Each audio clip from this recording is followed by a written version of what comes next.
Hello, I'm Corey from CDR, and I'm here with Hey, isn't that Devon Graham? Andrew, Hey, how are what's you doing up, tonight, man? Andrew? I'm doing good, man. Finally at a relaxed point after all this busyness today. We got it all done, though. I've had a relaxing day. I usually don't, so I had 2 days off in a row, and I just stayed home both days. Honestly, dude, this week has been pretty chill. I mean, I know it's only Tuesday, but yesterday I left work at a decent time, came home and chilled, then saw Three from Hell. Then today I left early, still made good money, got a bunch of stuff done. Tomorrow I have to go to do an errand around the early afternoon. And that point I'll come home early. Yada yada yada. I'm gonna have a pretty easygoing weekend. I'm excited. Sweet, yeah. The only time I went out was to just get Wendy's today because I was kind of Oh yeah. wanting some food that was fast food. Oh yeah, dude. I had some tacos with my mom today. Well, I had a plate with I don't know if you know what this is, but I had a carne guisada plate and it was delicious. Had a what? Carne guisada plate. Uh, It's, uh, no, it's not like what Mexican is beef it? tips with gravy. Oh, that sounds good. Yeah, delicious, dude. Dang. Some rice and beans to go with it. It was fantastic. I had Mexican takeout a couple days ago too, and it was really good. It was just fajitas. Oh hell yeah, dude! You can't Mm-hmm. never go wrong with fajitas. Yeah, definitely. It had shrimp and like chicken and steak. It's really Oh good. my god, nice. Oh yeah, Yeah, really dude. have eaten good this past couple days. Yeah, same here. I got some good plans this week for food and stuff. Last night at the movies, my dinner was popcorn, of course, which was all right. It was not too bad. So you don't have to tell me anything about it, but how was Three from Hell?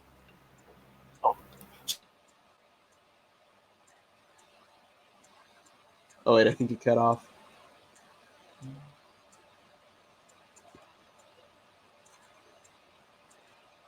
Oh no.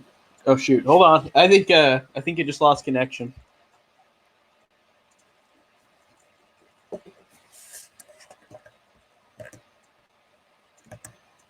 Ooh.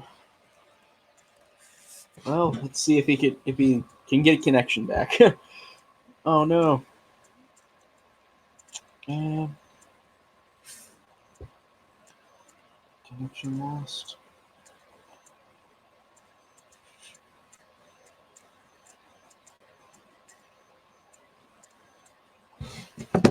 Yep. How are you guys doing in the chat? Well, I'm glad you understand 3B.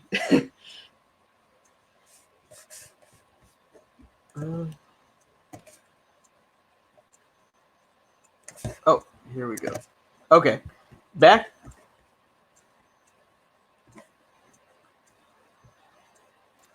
Can you hear me? Yeah, I can hear you now. Did you I have lose no idea connection? what just happened, dude. My computer just went weird, and it was like your mic is unplugged. I'm like, I don't plug anything in; it's just there. I don't know what happened, bro. I'm sorry about that. Oh, you're good. My computer does that too sometimes. It just like freaks out. I'm still new to whatever this whatever edition of Windows this is. I haven't had a laptop in like 5 years, so I'm still getting used to it. I just bought my friend's because my old one broke, so he gave me $50 for this Dell that's like a year old. So it's pretty good. I see we got Rick in the chat. We got 3B Video. What up, y'all? What you guys doing tonight? I need to figure out how to stop with these a million YouTube notifications popping up in the right corner of my screen. Oh, they just pop up? Yeah, like just constantly. I'm just closing them out and Like on your desktop or? Yeah, like just on my screen in general. Like right now, I'm looking at the StreamYard and I keep pressing close and another notification comes up. They're from throughout the day. I think we're done now. Okay, good. Well, I think that my old laptop did that too, but I couldn't figure out how to change the settings because it would give notifications for every single thing I was connected to, like Facebook, YouTube, whatever. Right. And it was really annoying. I really couldn't stand it, but yeah, I'm sure there's a way, but I'm sure it's like complicated. It's just not straightforward, is it? Mm-hmm. So, with our first talks, do you want to talk about Midsummer first, or do you want to talk about the physical media thing? Well, since it's pertaining to it, and I'll get it out of the way. Okay, So originally, Midsummer was supposed to come out on Blu-ray on the 1st of October. And as of now, for the U.S., it's been pushed back to October the 8th. Really? And all we've been seeing is a Blu-ray DVD digital combo. There's no 4K release that's been announced. which is ridiculous because it's like the movie of all movies this year that deserves to have a 4K release. Oh yeah, definitely. So we've been keeping up with various releases, and so far Italy is going to have an edition with a 4K of the theatrical cut and a bonus Blu-ray disc with the director's cut. There was just an announcement that on the 28th, the UK is getting a Blu-ray of the director's cut. Oh. And someone had tweeted at A24 yesterday, I think, and they were just complaining about how the digital version of the director's cut was only exclusive to Apple and how he wanted a Blu-ray or 4K of it. Mm-hmm. And they said something on the lines of, stay tuned, we have something very special planned. Sweet. So everybody's thinking that they will put out, a nice edition with both cuts. So that's what we're crossing our fingers for right now, man, because this movie deserves it. It does, and I really don't want to buy it twice if I can buy both versions together. Right, yeah. I really don't feel like... It's kind of like with It, but It still hasn't got the extended cut either. I think they're going to just do that, like, multiple movie cut together. Dude, it was funny because I was just watching... I watched, Sinister Cinema, right? Jason Smith? Oh, yeah, he's awesome, yeah. Yeah, I love Jason. Mm-hmm. I was just watching his It Chapter 2 review this morning, and because I remember when the movie first came out, he said this, and he's still saying it to this day, where he has not bought the It Chapter 1 Blu-ray because he doesn't want to buy it twice because there's supposed to be a director's cut version. Uh-huh. So I get that. I mean, obviously, like me, I go beyond double dipping, dude. I quadruple all the time. Like, I mean, what's probably okay, right now, guess what I bought today, Corey? I bought individual Blu-rays for Child's Play 2, 3, and Bride. Oh, really? Specifically because I want to have individual cases for them because I like to break up my franchises individually.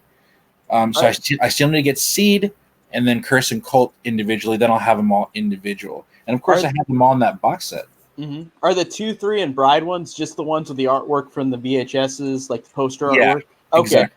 I want to get those too, honestly, because I just like having all the artworks too. Because I've got the Blu-ray set and I've got the 4-pack on DVD, but I want the single releases too. They're on. I don't know if you have an FYE near you. Do you have an FYE near you? It's like 2 hours away, but I've gone there before. Yeah, I know. I've got a vintage stock though. Do you know what vintage stock is? Yeah, I know you talk about it. We don't have those over here. I think I just got it in town. Roger had told me he has those too. Yeah, I've actually gone. I think where he goes to see. I think Evil lives wherever they have those vintage stocks. But that's where my friend lives down where they meet. So yeah, they were on sale for $7.99 a piece. So I just I'm gonna grab those bad boys. What I'm hoping is finding them at a pawn shop for like $2 each because they had those before and I just haven't bought them. That would be most excellent, dude. Mm-hmm. Every time I want something that I've seen a million times at a pawn shop, when I go to get it, it's not there anymore. Like, I'm sure you run into this every now and then, but for instance, this past week, I was like, all right, I'm going to buy all the Saw movies individually. And they're always at pawn shops, right? Well, when I went this week, they weren't any at the pawn shops. That's surprising.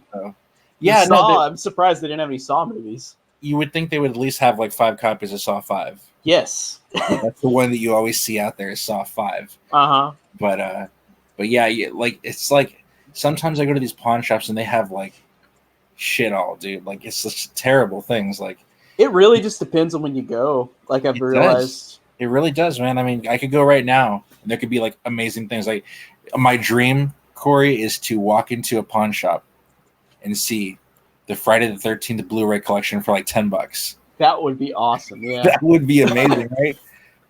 You know what I was thinking was funny? How you were saying that pawn shops usually have like 5 copies of Saw 5. You know what movie I always see multiple copies of at pawn shops? Jennifer's Body. What else? The Wrestler. The Wrestler is a great movie, but I love The Wrestler. It's actually XXX. Like either the Vin Diesel one. I always see that one all the time. Oh yeah, dude.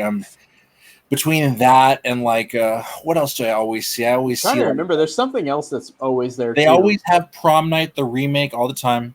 Oh yeah, I've seen that a lot. Yep, that's because that's not very good. Rick is telling me to go to East Side pawn shops. I'm not gonna lie to you, Rick. I don't go to the East Side willingly. I mean, sometimes I deliver over there, but I don't go over there willingly. I'll tell you that much. Oh, 3B pointed out Titanic. That's On always one that I VHS see. all the time, On bro. VHS, definitely. Yeah, VHS. You see Titanic. You see Speed. You see Braveheart. I see Braveheart a Braveheart all lot. the time. The Godfather movies are always available. Yep, and Godfather. You know Heartbreaker, right? Yeah. He was telling me like a few weeks ago. He's like, "Oh man, I really want to go out and find all the Godfather movies on VHS." And I'm like, he has like he's like, I'm gonna save like $20. I'm like, bro, I bet you I can go into half price books tomorrow and find them all for $1. And I went in the next day and I found them all for $1 and I sent them to him. That would be so cool, 3B. If did you see what he said in the comments? He said, I'm gonna remodel my room so it has nothing but copies of Titanic. He could literally go to any pawn shop or anywhere and just find 20 copies immediately. Exactly. Sealed, everything. But yeah, what you were saying about Heartbreaker, I could go to my Goodwill and find it for $5 for $1 VHS tapes, so I could get all those for $1. Dude, what's it called? I hear people telling me this about Goodwill. They're like, I go there and I can get 4 for $1, and I'm like, when do they have that deal? Whenever I go, it's always 99 cents a piece. Well, at mine, for some reason, it just is 5 for $1. I don't know if they to get rid of it. I'm lying, Corey. One time I went to Goodwill, and then they gave me 4 for $1. Maybe it was I don't know. Some Goodwills, even at this point, I see it one here and there. They won't even stock VHS. I'm like, why? It's free. You're getting them for free. Put them out there. Oh, wow. He said he got Mask of the Phantasm at Goodwill for $1. I got the VHS tape for 25 cents at Goodwill. Hold on. That's confusing me. What's Mask of the Phantasm? Is it the Batman movie? Yeah, the animated one. Yeah. That's a good-ass movie, dude. It is. I liked it a lot. I watched it for the first time this year. Yeah, dude. It's a good one, man, for sure. I've always liked that one. It's really interesting. I have that and Batman Beyond Return of the Joker, but that's on DVD. I haven't seen that one, man. The one that I have that's supposedly really good, I haven't watched it yet, is Batman Under the Red Hood. Everyone tells me that one's the bomb. I haven't seen that one either. I want to see Batman Ninja because that one just sounds fun. Have you heard of that one? I think I have. They put out those animated ones all the time, dude. I think the one that recently came out is Batman Hush. I don't know. Yeah, I heard of that one. I haven't heard anything about it, but that's the recent one I saw that came out. They even have one Batman versus the Ninja Turtles. Oh, literally, Roger just said that. Yep. I was about to say I was going to bring that up. Yeah. That sounds pretty cool with the ninjas. Yeah, I mean, you never know. I mean, they might be my buddy Bones from Bones in the Necro Zoo. He collects those animated DC movies, and he tells me that some are good, and some are kind of whatever. But if there's some good stuff, because okay, I haven't seen this movie yet. I'm sure you did, but everyone talks about how great Spider-Man Into the Spider-Verse is. Yeah, I thought it was great. Yeah, so I mean, it's not like animated movies can't be just as good, so. Yeah, Into the Spider-Verse is fantastic. Yeah, dude, that's one I want to pick up. But what pisses me off is every time I go to Best Buy now, the 4Ks don't have slipcovers anymore. Yeah, they don't for that movie specifically. I don't know why. And I went to Best Buy and saw one recently with a slipcover. Wow. Yeah, if I saw one, I'd probably just grab it just because I wouldn't want to miss a chance. Because I don't know if it's a Sony thing. If it's a Sony thing, then very soon I should see Brightburn coming without slipcovers. That's true. But Sony 4Ks are probably some of the best that you can get because they really do a good job with their 4Ks. Yeah, definitely. No, I need to get Spider-Verse. That one is definitely one to watch. That's considered the best Spider-Man movie. It's so fantastic. I've heard that. I don't know if it could top my Sam Raimi trilogy, but if it's good, it's good, My favorite is Spider-Man 2, Sam Raimi's Spider-Man 2. One's incredible. Such a perfect movie, dude. It is perfect. I love it. He's walking around to what's it Raindrops Keep Falling on My Head. Yeah, the BJ Thomas song. There you go. Love it, dude. Honestly, I like all the Spider-Man movies, though. I don't dislike any of them. Oh, me too, man. I don't dislike any of them, but there's some that I love the Raimi trilogy way more than the other ones. But they're not bad. The Spider-Man's a great character. It's always entertaining in some facet, Well, in terms of my ranking, it would be Sam Raimi's Spider-Man 2, then Amazing Spider-Man 2, then Spider-Verse, then Homecoming, then maybe the first Raimi, and then I think the newest one, Far From Home, and then maybe 3, and then Venom. I think that's how it. Oh, and the Amazing Spider-Man's a little higher up, I guess. I forgot to say that one. Yeah, I don't have much of I don't enjoy the Amazing ones that much. I see the plus sides that people who like them are talking about. I just couldn't really get into Andrew Garfield really, but even within them they have some elements that are so cool and all, but not really a big fan of them, to be honest. Mm-hmm. Well, the thing I love about the second Amazing Spider-Man is even though it's so convoluted as hell, it's got one of the best romances. I'm not usually into romantic movies, but man, that movie just gets me every time. Like with Gwen Stacy. Yeah, and how it ends is just so.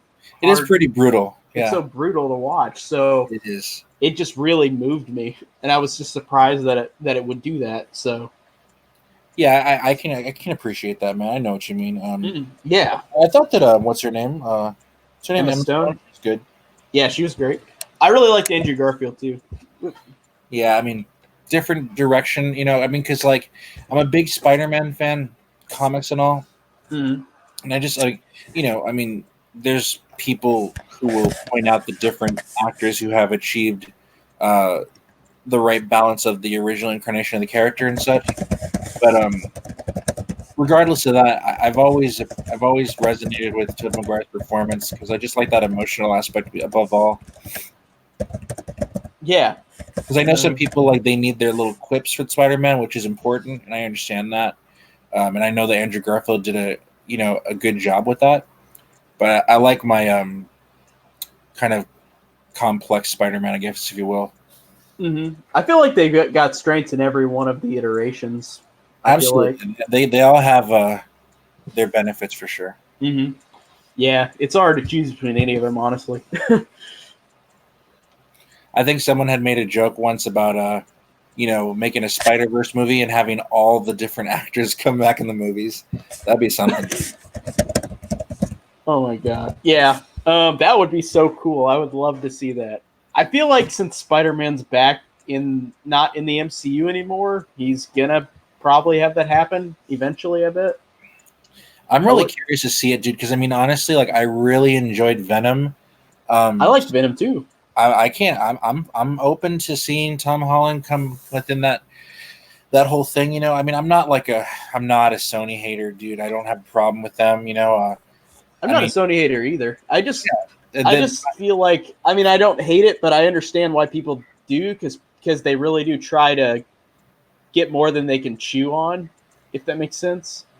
I understand that, dude. And for me, it's with the MCU thing, it doesn't bother me because I'm kind of done with it. If there's another good movie, I'll gladly watch it. But Endgame was a great closing chapter for me, man. It was. I feel like a lot of people are going to quit at that point. Yeah, but there's some things I'm interested in, dude. I really, I can't wait to see if there's this Doctor Strange movie because it's directed by the guy, dude, who did. I know he did the first one, but because I was listening to Doug TenNaples' stream earlier, and he was talking about that's a friend of his, and he also directed The Exorcism of Emily Rose and Sinister and Hellraiser 5. So he's got horror elements in his directing, Yeah, and he also directed Deliver Us from Evil, which is really, really good, and I was surprised how good it was. Have you seen that? It's from 2014. Deliver Us from Evil. Let me look on my shelf real quick. No, that's Eric. I haven't seen the Deliver Us from Evil. It has Eric Bana in it. Scott Derrickson. Yep, Scott Derrickson. He's awesome. And Hellraiser 5, I think, is really awesome, too. I think that one's pretty underrated. I haven't seen that one, bro, but that's one of my favorite ones. I do have it. I'll get to it for sure.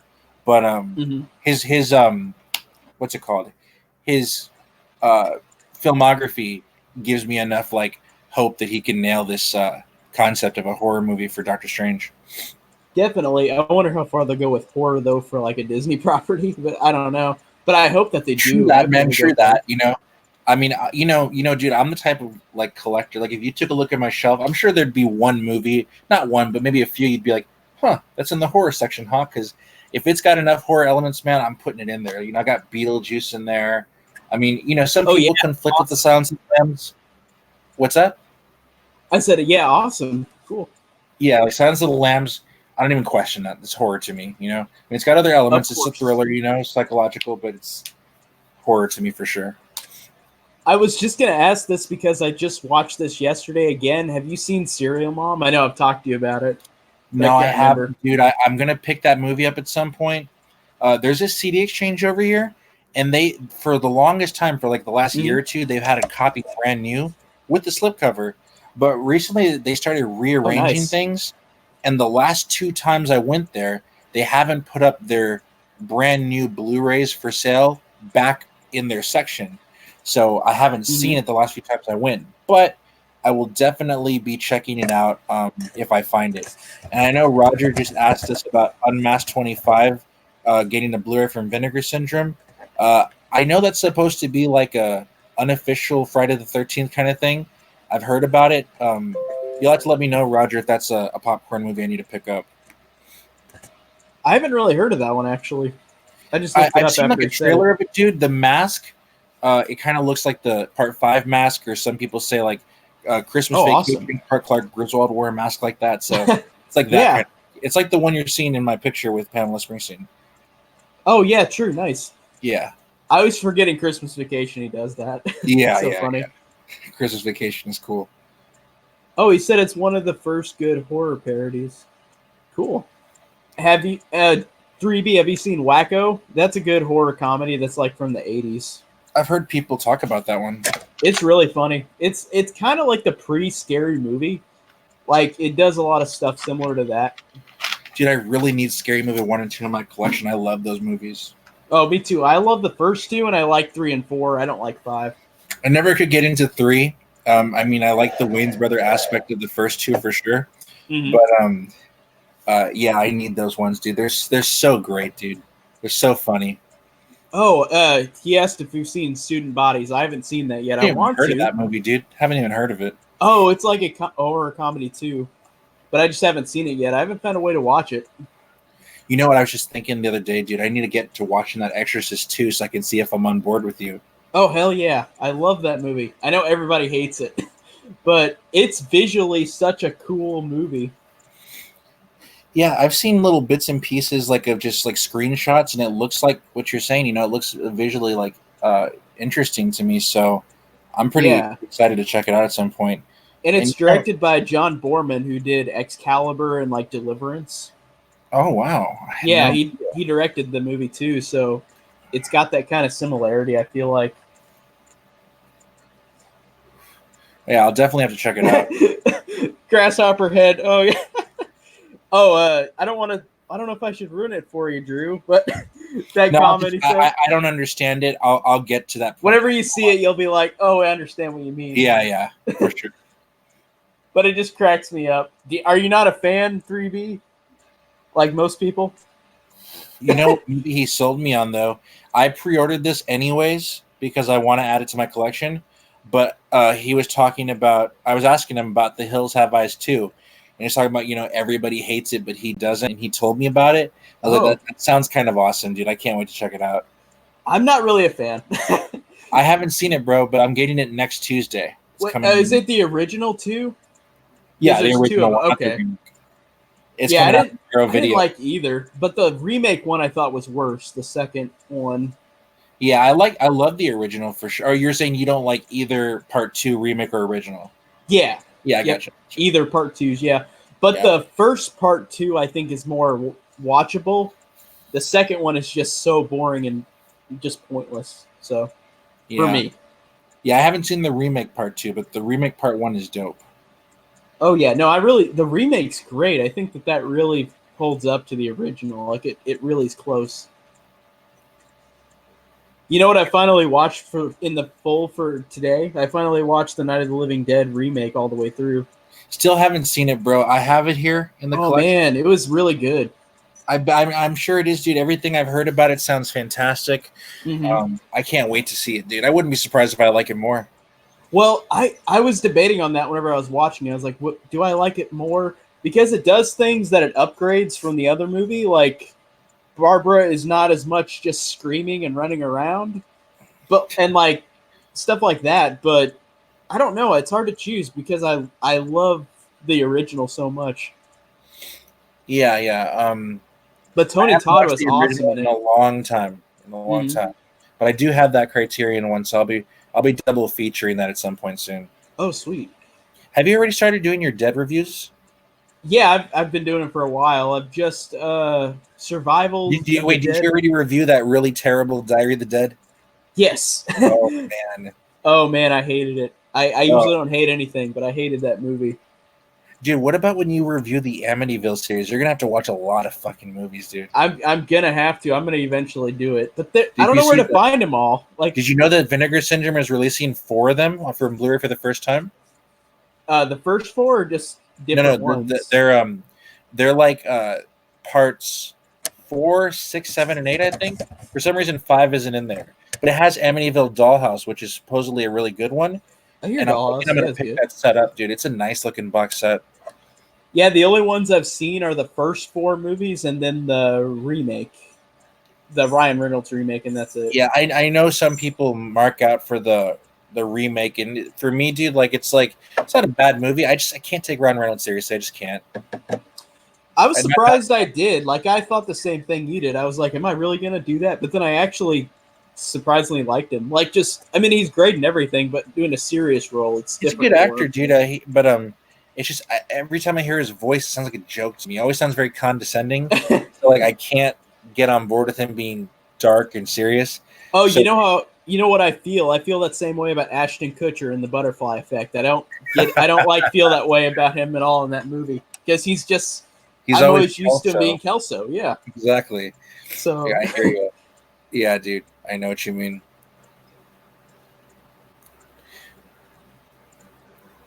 man, I'm reading all of 3B's comments. Yeah, dude. So tell me about that Friday the 13th collection of yours. I would like to know what you got. Okay, I've got. So I just bought the Crystal Lake to Manhattan box set, so I now own that. And then the original DVDs, I own all 8 except for part 1 and part 3. The pawn shop in town, they were $2 each, but they had all of them except for the first one and the third one. Isn't that Are weird? those the deluxe ones or just the original Paramount ones? Just the original Paramount ones, and then Okay. I own all the deluxe ones. Oh, nice. And then I own the 3-disc set of Jason Goes to Hell, Jason X, and Freddy vs. Jason. With the And then the skinny cases, DVD of the right? remake. What? With the skinny cases. Yeah. Yeah. And then the remake on DVD, and then his name is Jason, or his name was Jason Ron on Ryder DVD. just sent me a copy of that in the mail. I can't wait to watch it. Oh, dude, it's awesome. Yeah. I think whenever I watched your guys' stream, and I think he was right. He just said it was more of a condensed version of the Crystal Lake Memories, but it had extra stuff in it that wasn't in Crystal Lake Memories. Yeah, there's some interviews in there I actually really want to see. I'm really excited about it, to be honest. I need to rewatch it because I haven't watched that in like years. I always watch the Crystal Lake Memories because that's so good and just It's so fun to watch that, dude. So fun. it is. And have you heard the commentary like with Daniel Farrens and like Peter Bracke? The commentary on Crystal Lake Memories? Yeah, they have a commentary on it. I had no for like idea there was a 12 commentary. hours. Holy Dude, you gotta listen to it. It's so good. They down really for go into that. depth. Yeah, that's something I would want to check out for sure. That thing is that set is loaded, dude. It's loaded. It is. Speaking of that, Corey, I'm sorry. Is there more to your collection? Go ahead. Oh, I was gonna say, yeah, I've got all 8 on Blu-ray on that one new Paramount collection for just the first 8, and then a 3-pack with the remake, the Elm Street remake, and Freddy vs. Jason. Right. And then on VHS, the VHS front, I've just got Part 6 and Jason X, and I really want to get the other ones. Are you a Jason? Oh, yeah, of course you are. We had a great stream with it the other night. That was so fun watching Jason X, dude. I'm so glad we just like, let's just watch Jason X. Let's go for it. Oh, yeah. 3B just asked, do you have Never Sleep Again? I don't, but I've seen it. I love it. I don't, dude. That's one that's been on my want list for forever. I just haven't bit the bullet. Like, I know it's supposed to be just as good, but I haven't picked that one up yet. If I realized that they had a 2-pack of like Never Sleep Again and Crystal Lake Memories, I would have just bought the 2-pack, but I just bought the Crystal Lake Memories one without knowing that. Yeah, I've seen that 2-pack before, but yeah, I'll pick it up in the very near future, no doubt. Nice. Yeah, and besides that, I've just got the NECA figures, so I don't really have like a giant collection of Friday stuff. And you have 2, part 2, part 4, part 6, part 5? No, I have part 4, both of the part 5s, and then part 6. And then part 2 is the Freddy Krueger. Is what you're thinking. Okay. Yeah. I definitely want 2. Like, I want 3. I don't think the figure's going to look that different than the 4 figure, but the box is nice. I love the artwork on that. The remake one looks kind of awesome, actually, dude. That does, too. Honestly, I want the Freddy vs. Jason one, too. I don't think that figure looks bad at all, dude. I wouldn't mind having it, to be honest. I think it looks good, yeah. Dude, I'm so fucking gutted, though, that we're not going to get that new Blood figure, though. Dude, I know. So ridiculous. That was the one I was looking forward to the most. After having it unmasked, too. Like, how good they're with, like, the design. The unmasked Jason would look awesome. I've seen, like, people who do custom figures for that, and it looks amazing. But, yeah, I mean, hopefully one day, man. One day I wouldn't mind having that. I would love the box, too, because, what's it called? New Blood is my favorite Friday the 13th artwork of all time. Oh, yeah. You mean the poster artwork with them and Tina? Yeah, with Tina and Jason's face. Yeah. I love it so much. I've always loved it since I was a kid. No, that just sticks out so much. It's such a good piece of artwork. So cool, yeah. I know we were talking earlier about the German artwork for part 5, like with Tommy with the machete. Like, that's such an incredible picture. I love that artwork. I wish it was in an American, like, poster, but it's the only American poster I think was just where it had the words on it. They didn't have any actual image. It was just like, if Jason still haunts you, you're not alone. Yes, I know exactly what you're talking about, yeah. Mm-hmm. I've seen that one before. Yeah. It's actually really funny, though, how, and you would know because you have those Paramount DVDs, is they were doing so good, you know, and then they changed it up in part 5 for some reason. It's so weird. Oh, I'll show you. Let me bring this shit up. So part 6 has Tina. These are the regular ones for part 2, and it looks fine. And then part 4, so those look good. But then we get to this. Like, that one doesn't look as bad as the other ones. Just the Jason in the dirt. Like, that one's fine. Or the mask in the dirt. But this one has Tina in the background from part 5. And this is a part 6 DVD. And then that's supposed to be Roy. But they just made it look like Jason. Yeah. And then this artwork isn't that bad for the New Blood. I do like this picture. I think that's pretty good. Yeah. Yeah, it's a cool image. It doesn't come close to the original artwork at all, though. No, I agree. And then this one looks weird. Like, it just, I don't know. But it's better than the deluxe one. Oh, yeah, the deluxe ones have straight, yeah. Yeah, this one looks weird. Yeah, those are definitely weird. What's up, Robbie? Oh, I guess whenever I said I have the deluxe editions, I just have the 4-pack of the first 4, so they're not single. But then I have 5, and then... I mean, honestly, to be fair to you, those 4-packs are, like, super great deals, because you get all the special features still. Yeah, it's not like you lost anything. Yeah, they are good deals. You know what 2-pack really pissed me off is the Scream Factory at Walmart. They had a 2-pack that had the Fog and the Howling, and it was a Scream Factory release, but they have no special features on them because it was just a 2-pack with no features. I know, dude. I bought that originally, and I was like, "Oh, I found it. It's only $8.88 or something like that." Yeah. What the hell? There's no special features. And they did the same thing recently. They got a Carrie and Misery together. Oh yeah. Yeah, the Scream Factory ones. But, I didn't realize that. Okay. I mean, at the end of the day, those are good deals if, number one, you don't care about the special features and you just want the transfers, they're both great transfers.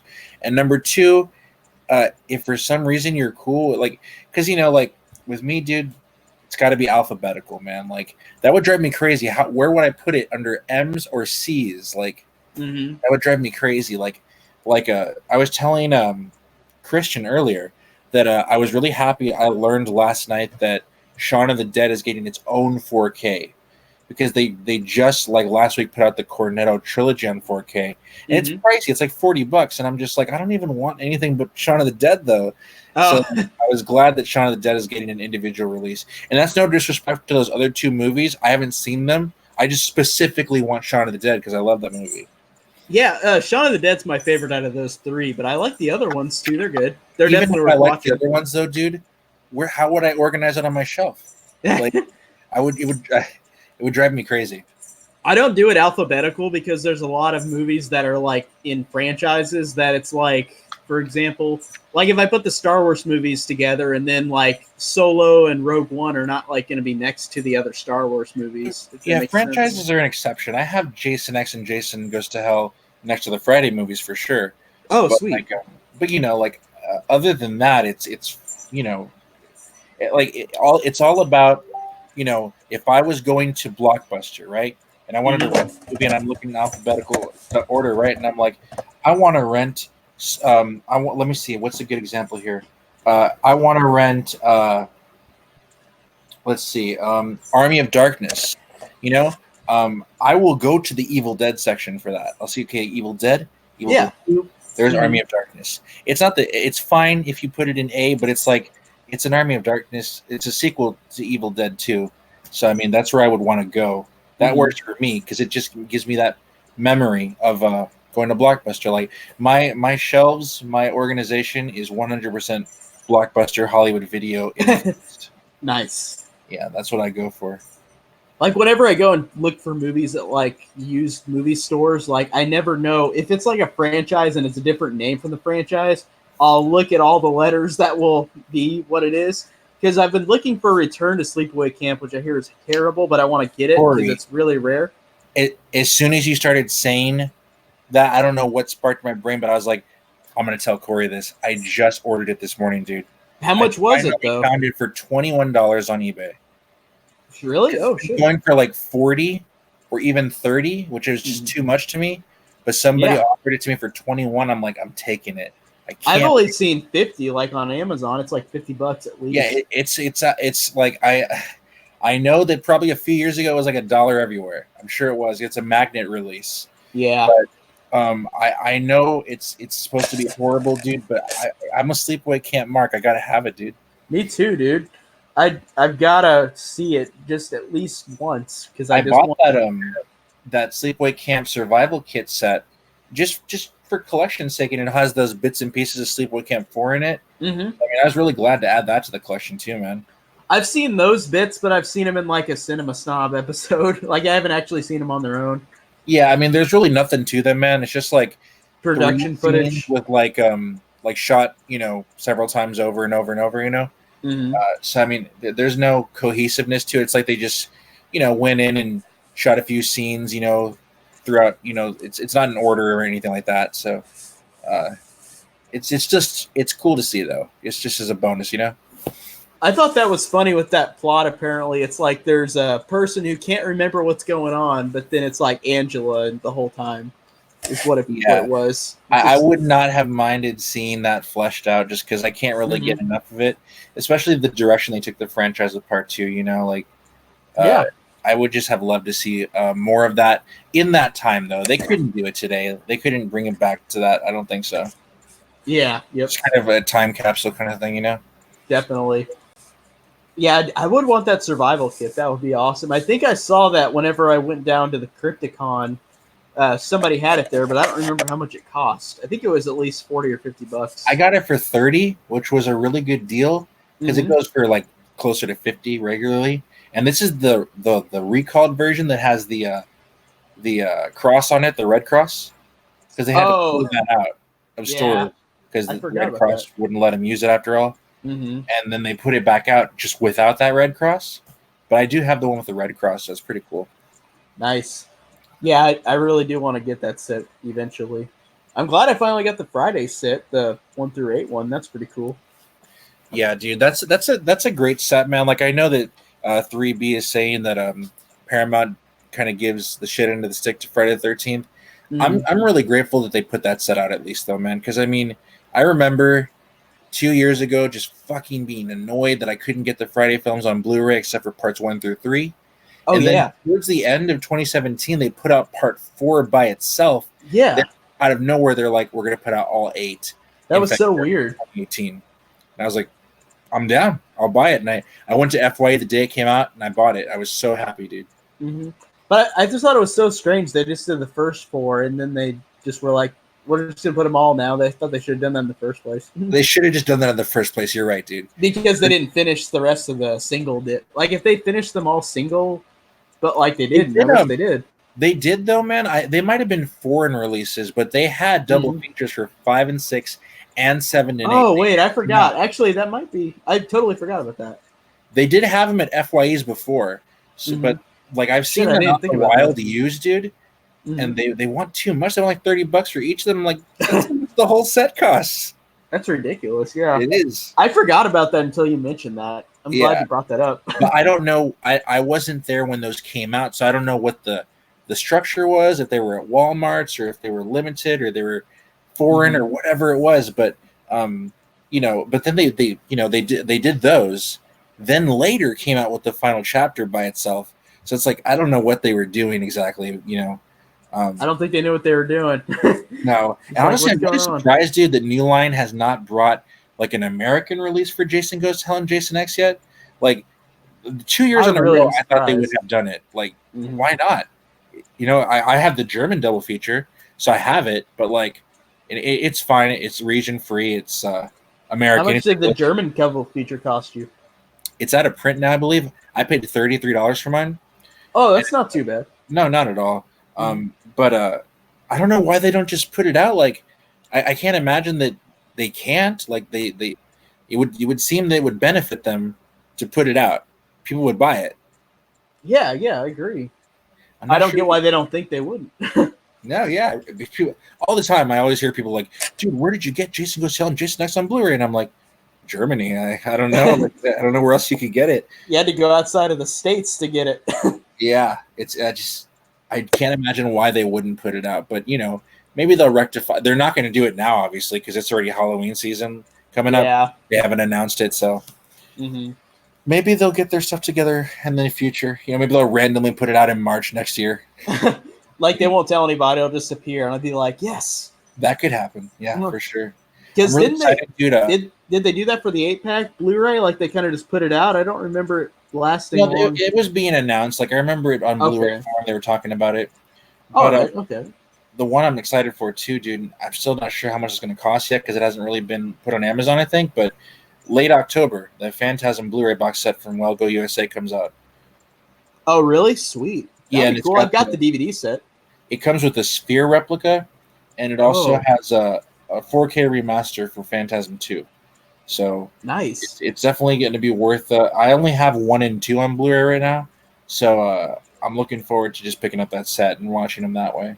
I've got the DVD box set, and that's it. I'd like to get an upgrade. Yeah, my friend Colton Heartbreaker, he has the DVD set that has the 5 movies in it. Yeah, and it's cool because I know that Part 2 is like a Scream Factory edition of it, so that's pretty dope. Yeah, that's the one I have because the disc says Scream Factory. I'm like, that's pretty cool if they cat it in there. Yeah, I haven't watched the movies yet, dude, but I'm gonna watch them when I get that set in October. I really like the first 3, and then 4's just hit and miss, and then 5 I really don't like. But I think Colton is the only person I know who likes Part 5, to be honest. Colton always does like opposite opinions. I've noticed, like he really likes a lot of stuff people don't. He loves Jason Takes Manhattan. He loved Halloween Resurrection. He thinks that the Godfather 2 is his least favorite of the 3. Oh wow! Yeah, he thinks the Halloween '78 is one of the weaker entries in the franchise. Like, he's definitely got some hot takes for sure. But that's still cool that people will do that, though. I like that people stick with their opinions. Yeah, I mean, he's passionate about it, man. There's no doubt about that. Exactly. Yeah. It's just like me. Like Friday 5 is my favorite one. I think it's just the most entertaining. It's really weird to me, dude, that people don't like that movie. I know we talked about it a lot on our stream, but like, it's so good, dude. It's so entertaining. Like, what more do you want in a slasher movie? No, seriously, yeah, it's like a really perfect like popcorn slasher with all the humor and all the. Well, it's not as gory as like 4, but like it's still effective though. Some added gore would just bump it up so much, dude. It really would. But I love the kills like in and of themselves. I love them. I love the shears. I love the Junior getting his head chopped off. I love my favorite one is the belt kill on the tree. I love that one so much, dude. Oh, and Demon in the bathroom or in the outhouse. Oh yeah, dude. That's one's a great. That whole scene is just the bomb. Oh, I was looking through the figure for the Roy figure, and they had the actual spear. Like, he has the spear in the set. I was looking at that, and I was like, what is this again? So that now you're reminding me, yeah. Yeah, it took me a second. I was like, what is this? Like, he has the spear, and he has the flare. Yeah. And he has the belt with, like, the stick. Like, I think that's so cool. It really is, dude. They really went all out with his weapons. They always go all out with their accessories, dude. It's really dope. Like, yeah. What is it? The last one that they came out with, dude, that had like crazy. Look, because I know that Freddy versus Jason figure has a teddy bear that supposedly was only in the trailers or something behind the scenes photos, actually. Oh, I haven't even looked at the Jason's teddy bear. Jason one. Dang. Yeah. So they definitely did put a lot of TLC in their releases. I thought it was funny that the Bride of Chucky figures come with a turkey baster from Seed of Chucky. I thought that was hilarious. I saw that too. I was like, oh. Yeah. Random. But even like the ultimate Chucky figure in the good guy box, they give you a lot of selection, dude. They give you like a what do they give you? They give you a lot of faces. Half face. They give you a Cult of Chucky head sculpt, the good guy doll, the evil Chucky from part 1. Like they give you a lot of stuff with that one. They really gave like I really want that one too. But I've seen it gives a lot of different head sculpts on that one especially. I don't even know which one I would pick, dude. Like I would be changing it out regularly, to be honest. No, me too. Like there's still something for both of them I want. So like every one of those heads has value, you know. Like, but I do want the Bride of Chucky figures because they did such a great job with the sculpts on those. Oh yeah, they definitely did. Like, funnily enough, because McFarlane Toys always did such a great job replicating like a real life representation, but the Chucky figures were not that good. But these NECA ones are great. Oh yeah. See you later, John Kyle Stanton, right? 80s horror fan. He said he's got to go to sleep. Yep.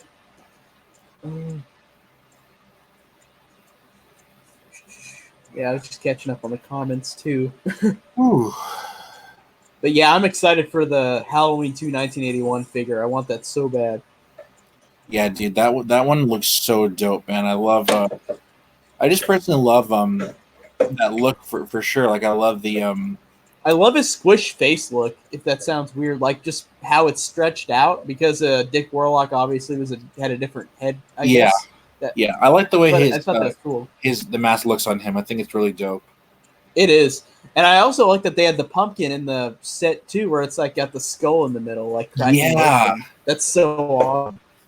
It really is, dude. That's going to be a day one pickup when I find it for sure. I've been wanting a good Michael Myers figure, man. Like, because like the 2018 one, it's a good figure. I just don't really love the look of the 2018 Michael Myers. Like, it's cool. It's not my Michael Myers like that I would gravitate to personally. Yeah, I've got it and I like it, but I really would prefer the Halloween 2 one. Yeah, and I hope that at some point they put out a 78 one. Like I know Mezco did, and it was really nice. Oh yeah, nice. But tomorrow, actually, Corey, tomorrow, my package should be arriving for my Friday the 13th Part 3 Mezco 112 figure that I won in a contest. Oh, so I'm cool. doing an unboxing of that. I'm pretty excited. Sweet. That'd be awesome. Yeah. There's a lot of figures I want. Dude, seriously, it could just constantly. I mean, like, besides like just the main stuff, you know, like they've got other cool stuff too. Like they got some cool Gremlins figures and Alien figures, Predator figures, Godzilla figures. I got some good stuff all around. My friend has a Predator one, like from a couple years ago, and it's pretty cool. Yeah, I saw that they're putting. There's some weird ones they're doing. I think I saw like a Predator versus Batman or something. I don't know what that is, but really? Yeah, something, because I follow NEC on Instagram and they always post like on Mondays. I think they have new releases that they share or something like that. Are you excited for the Halloween 3 kids with the masks? I think that would be awesome. I saw that like at the they took photos from like the toy convention or something. Yeah, that is pretty cool, dude. Yeah, I wouldn't mind, Dr. Chalice figure though. That'd be pretty dope. Yeah, they've already got the Tom Atkins character from Night of the Creeps, so they could use that. Yeah, I love that Ray Cameron figure, dude. It is. I'm looking at it right now. I love it. Nice. So cool. Night of the Creeps is awesome. I loved that movie, dude. It was so good. It was hilarious. I need to watch it again because I've only seen it once, but I thought it was really good. Have you reviewed it? Yeah, I did a while ago. It was I don't remember how long ago. I bet if you just type in my name in the review, it'll probably come up. I will have to check that out for sure, dude. Because this is my initial reaction watching it. Nice. So, what'd you think of that 31 days list I made? Oh man, again, like I said earlier, I just really appreciate that you're taking that route of gonna watch nothing but stuff you haven't seen. Yeah. Because like I said earlier too, it's not like you can't watch more than one a day. You could watch a movie you haven't seen, then you can watch Halloween 4 if you want. So yeah, I know I'm gonna watch the Halloween movies again too. So I think I'm gonna start early and like pre-record them, and then they will come out every day of the month. But then I'll watch other stuff that I've seen before. yeah, So, I think I'm gonna try my best to make a list full of things I haven't seen, but I will incorporate classics in it that I just need to see. Like I feel like I'm ready to watch They Live or something soon. I love They Live. oh yeah, They Live is awesome. I'm gonna watch Ghost of Mars soon because then I think I'll have 3 Carpenter movies left that I'll need to see. You said you need to see Starman still, right? No, I've seen Starman. I need to see Dark Star. Dark Star, okay. Dark Star, Someone's Watching Me, Ghost of Mars, and Elvis. And I think Someone's that's it. Watching Me is with Adrian Barbeau, I believe. Yes. Oh, look, and it was horrors in the house. And it was made, I think, right whenever the original Halloween was being made. Like it was right around the same time when Carpenter Someone's did Watching that. Me? Yeah, I think it was like a TV movie. Yeah, that's right. I haven't seen it, but I do want to pick that one up. I enjoy watching Adrian Barbeau. She's good. Christian Hanna, you stop it. It's cracking me up what he's saying. Yeah, I was just listening to the soundtrack a little bit ago, Christian. It's so damn good, man.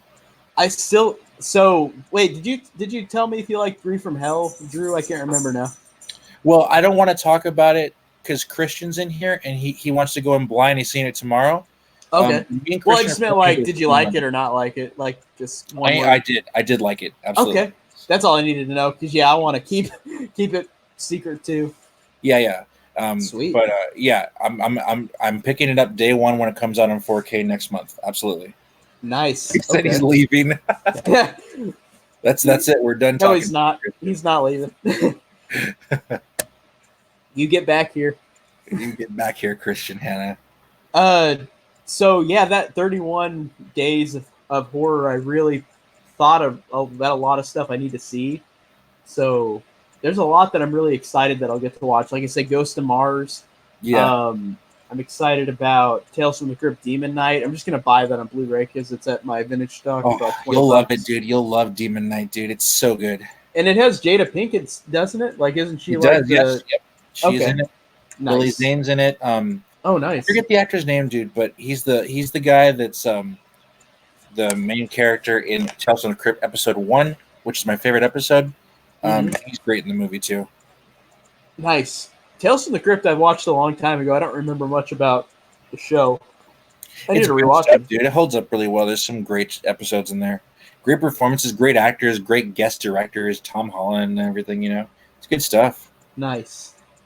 There was another movie I put on my list that was directed by Richard Franklin. I'm trying to remember what it was. Who did Psycho 2. Okay. Let me look on my list. It might have been Patrick. Have you heard of Patrick?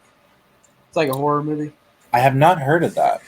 I think it said it was directed by him. I'm gonna look it up. But I was just looking through Amazon Prime, and they had that on there for free. Nice. So you're gonna stream some of these too? Yeah, there's a lot on Amazon Prime that you can't really find. I know anywhere. Amazon Prime. I mean, I have it. I use it for ordering things, but of course, I do have the app, but I don't use it. But my girlfriend does, and I know that it has like a lot of really great stuff for horror. I've been told. Yeah, it's directed by Richard Franklin, and I want you to hear this plot synopsis really quick. It's really funny. It says a comatose hospital patient harasses and kills through his powers of telekinesis to claim his private nurse as his own. That sounds awesome. Pretty gnarly.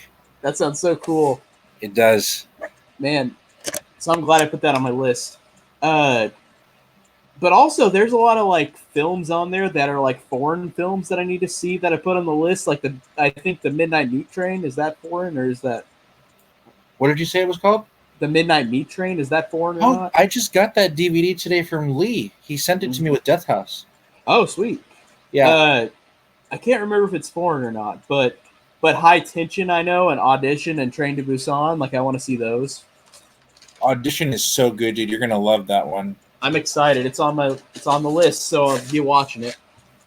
And then there's a lot of random ones that I just saw that I was like, I want to watch it just by the title alone. There's one called Bloody Bloody Bible Camp. I've heard that one's pretty entertaining, dude. Yeah, so that one just sounds pretty fun. And yeah, I put Tales in the Hood 2 there just because I'm a completionist. I'll see it once. Well, dude, if we get an epic rant review from you, I will be glad, honestly. That'll be fun. This isn't horror, but I just did an epic rant on Epic Movie. Oh my god, dude. Okay. Wow. I think I need to own that movie though, because I think it has Crispin Glover in it. So, it does. He's not in it for long, but he's in I know, it. but I'm a completionist for Crispin Glover. Like I'm gonna pick up Charlie's Angels 1 and 2 on 4K. Oh, nice. Because I mean, those movies aren't bad though. They have some value. I think they're entertaining. Yeah, they are. I watched them when they came out, but yeah, if Crispin Glover's in a movie, more than likely I have to own it. Sweet. But I know he's in that movie, and I'm just because one movie I'm gonna have to own is I'm gonna have to own Like Mike. I don't know if you've seen that. I have not seen Like Mike, but it just flooded my mind of like that's an easily 2000s thing. It is, dude. It's totally like Mike. Oh my god. Yeah, I watched it when it came out. I mean, it's pretty cheesy, but Crispin's in it for just a little bit. I didn't realize he was in it. Okay. We're talking about Like Mike, Christian. You're good, man. Oh my god. Does anybody else in the world know what Like Mike is if they weren't like in the 2000s? That's true. It's probably something just buried in the 2000s, really, honestly, dude. It is. Yeah, it's probably one of those. Yeah. It's just so funny because there's a lot of things that I watched whenever I was younger, and I probably would tell you and you wouldn't even know what these are. You got to have me screen these questions. What? Oh my goodness. But yeah, I haven't seen Like Mike. Yeah, it's not something you need to watch for sure. What else has he been in that's obscure like that? Like, oh, there's a lot of indie stuff he's done, to be honest. I mean, one that I picked up not too long ago that was recommended to me is a movie called Bartleby. Bartleby. Yeah. Indie comedy or something. Oh my god! Did you see what Christian said? Since you gotta have Like Mike is fucking amazing. Well, I haven't seen that comment. Oh wait, Like Mike is fucking amazing. I haven't seen it though, so I don't know. I'm just judging it on like not even seeing it. So. Do you know the concept of the movie, Corey? Yeah, it's like a kid gets like a basketball player's shoes, right? Like a Michael Jordan shoes. Michael Jordan shoes. Okay. He got Michael Jordan shoes, and all of a sudden he's like amazing at basketball. And like, basketball players are in the movie. I think David Robinson's in the movie, Shaquille O'Neal's in the movie. They're really with them. Like, it's pretty funny, dude. It's watchable, dude. But it's cheesy, it's 2000s kind of stuff. But yeah, Crispin's got a role in there, so I gotta have it for him. This is a random movie, but last year they had a movie called Uncle Drew that had Shaq in it, and it was like a basketball movie too. Dude, I have not seen that movie, but I remember thought it was when funny. It came out, dude. It was funny because it had a steelbook at Best Buy, it had a digipack at Target. I was like, "Is this supposed to be good or something?" I thought it was funny, and it had something. I thought it was solid. I think it had a bobblehead at Walmart or something. Yeah, so it got a lot. It got a widespread release for sure. I thought it was solid. It was like really goofy, but it was funny. Yeah. I just got to say, Uncle Drew. Yeah, dude. But yeah, Like Mike, gotta get that one at some point. It doesn't have a Blu-ray. It'll probably never have a Blu-ray, to be honest. Oh yeah. DVD. I'm asking Christian Hannah favorite Disney Channel movies or Disney Channel original movies. Did you grow up with that, Drew? I never liked Disney Channel anything, to be honest, dude. I don't think there's any shows I liked on the Disney Channel. Really? I was all about like Nickelodeon. Um, I Nickelodeon though. I Yeah. barely liked anything from Cartoon Network. Like I like Courage the Cowardly Dog and I like Dexter's Laboratory. As a kid, I could not stand Ed, Ed and Eddie. I hated that show. I didn't watch that much either. But I'm like a Nickelodeon mark above all. I love so many things that Nickelodeon did, especially in the '90s. Like Salute Your Shores, The Adventures of Pete and Pete. Like those shows were so great. Are You Afraid of the Dark? Of course. I don't know if this was past like when you were watching Nickelodeon, but did you ever watch Danny Phantom? I love that show. What show? Danny Phantom. I don't think so. It was the same guy who did the Fairly Odd Parents, but it's like Danny Phantom's about this teenager who like his power is like he can transform into a ghost, like with this power he's got. And I remember like The Secret Life of Alex Mack, but that's about it. oh, well, it was like 2000s. Yeah, no, I think I was not necessarily watching at that point, but because like in the 2000s, I was all into like fucking Degrassi, dude. That was my cool. Christian Hanna, what about Don't Look Under the Bed? Like he's putting all the Disney Channel movies. Don't Look Under the Bed. I remember watching, and I remember watching. I don't know why I'm The forgetting Parent now. Trap with Lindsay Lohan. I think I saw that movie. I've seen that a lot. That's just one of those movies that like I would go to see other family like and like they just have it on all the time. Last time I saw my family, they had it on. That's funny.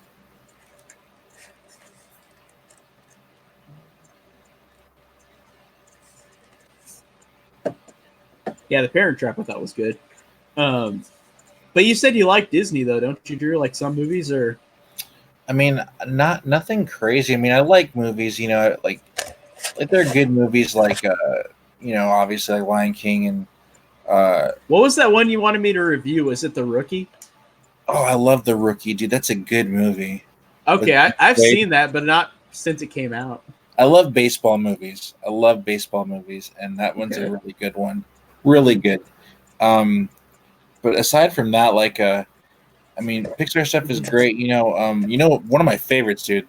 And I know this came out on Blu-ray recently, but it was like a Disney Club exclusive one. Is the Goofy movie. That's like my jam, dude. I love that movie. Oh, the Goofy movie's good. I like that one. The extremely Goofy movie was just okay, I thought. I didn't mind it that much, dude. I thought it was all right. I mean, it wasn't as good as the original, but I liked it. That's how I feel. Like it wasn't as good as the other one, but it was fine. Yeah, but I love the original. I love the music in those fucking movies, dude. They're so good. Yes, I love that rant about Lion King. Oh, he's just trolling, but it's so funny. Nonsensical storytelling, horrible CGI. Well, a lot of people could say that about the new one. A lot of people didn't like the new one, so no, I can't. I wouldn't watch the new one personally, but the original is great. I just always watch them all, so no matter what, I'll see them. Yeah.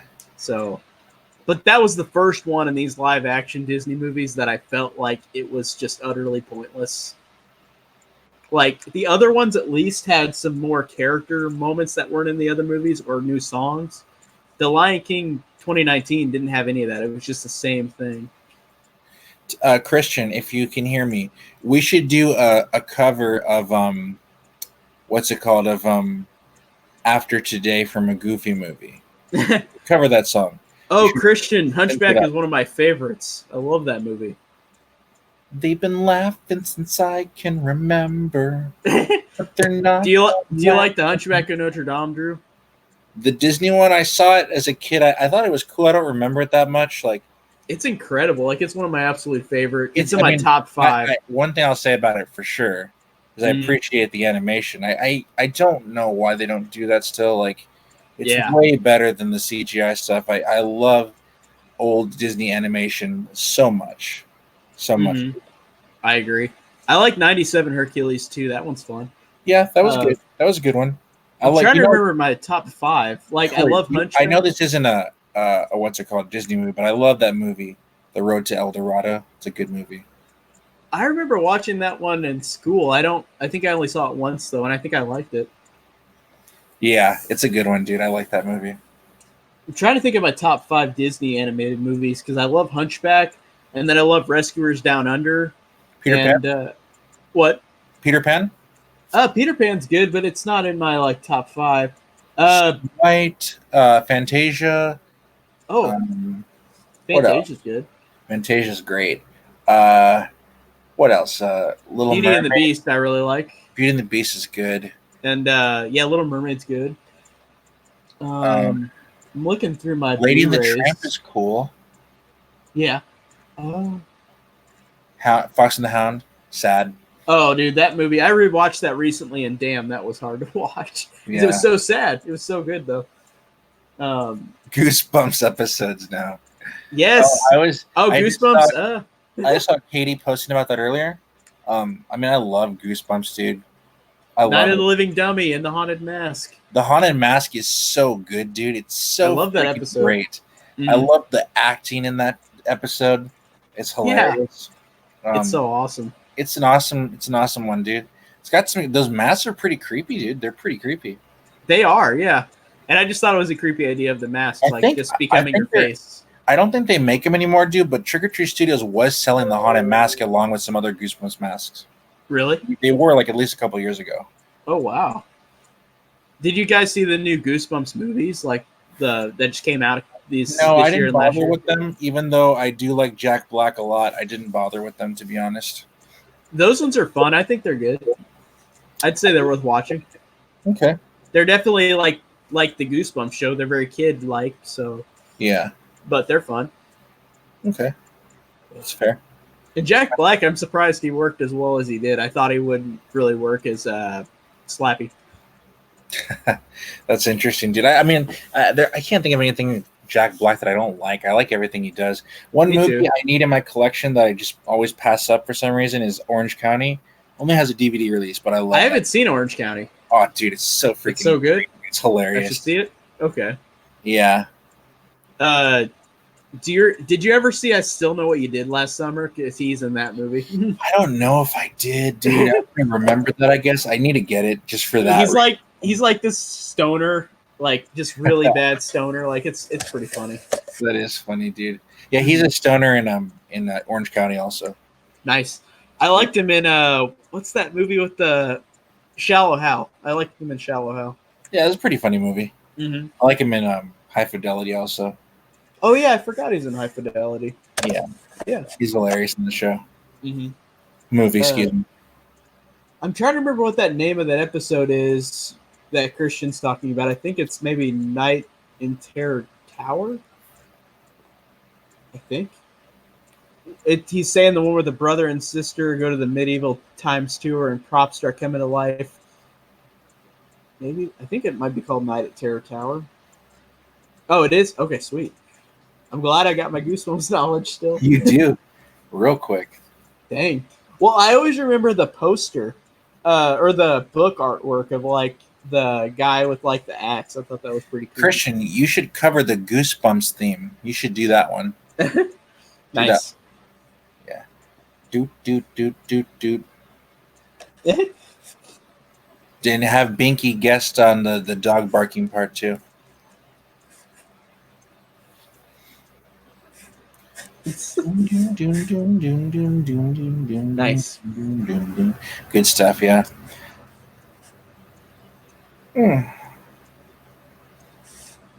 Rough. That's funny. Yeah. There you go. God. Oh, he says he has covered it. Send me a link to that, Christian. I got to hear it.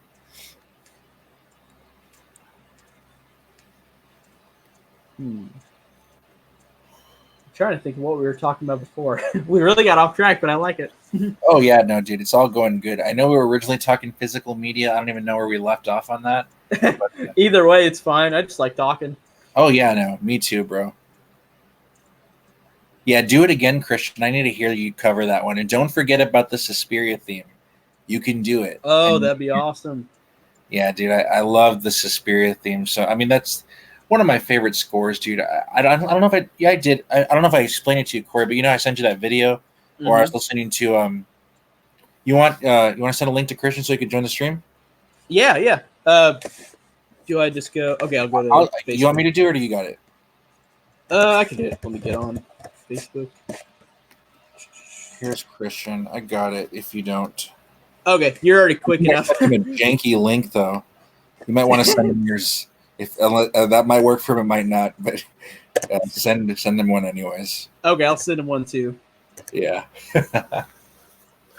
Oh man. But Corey. So you saw I sent you that video where I was listening to the Devil's Rejects record. Yeah. That was Freebird. So I was like, just today I was like, I made good money. I was like, I want to get a turntable. I want to listen to some records today because I was planning to go get those Devil's Rejects and House of a Thousand Corpses records. I said, well, let me stop by the turntable shop, the one that does repairs here in town, because they have turntables for sale. And then I found one, and they said, yeah, we'll sell it to you for $45. And the guy checked it out. It works perfect. And I was just so pleased, dude. It's so awesome. Nice. That's good. So I invited him. He's in. You're in, Christian? Yeah. Oh, sweet. Yeah. What's up, Christian? I'm listening to the show, guys. I'm out here jogging. Can y'all hear me all right? I knew you would be jogging. All right, I'm out here jogging. I'm minding my own business. I hear the show. I'm saying to myself, this Corey guy, he's a good host. He's got a good voice. I'm enjoying the show. Awesome. I've got to jump in this because I'm liking where the conversation. Thank you. It's a pleasure to be here. Yeah. I know you could use the help because you've got the world's worst co-host with Devon Graham. So, no, yes. I'm kidding. Man. Yeah, I was Original topic of today's video. Physical media, Christian. Did you hear what I said about Midsummer? Physical media. I'm listening. All right, let me tell you a little bit about it. So, I think I told you this morning or last night that so far Italy has a 4K coming out with the bonus Blu-ray for the director's cut. It was just announced that the UK is getting the director's cut on Blu-ray. So, it's looking pretty good that we'll get something like that. You want to know why UK is getting that, not America? Why is that? Because America sucks.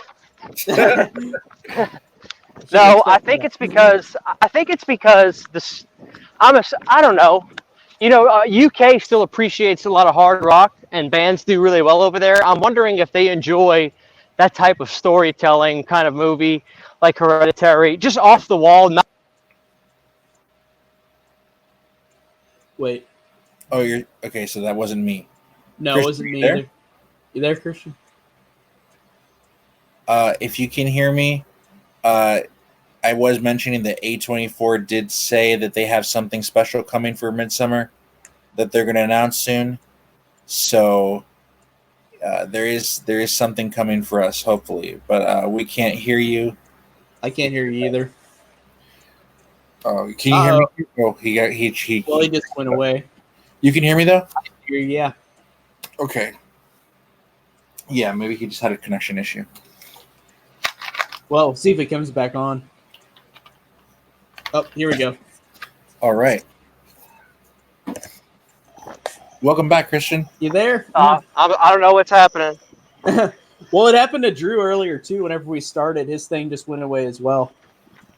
Okay. But I don't know if y'all heard me. I said I think maybe the UK might enjoy that type of offbeat storytelling type of movie.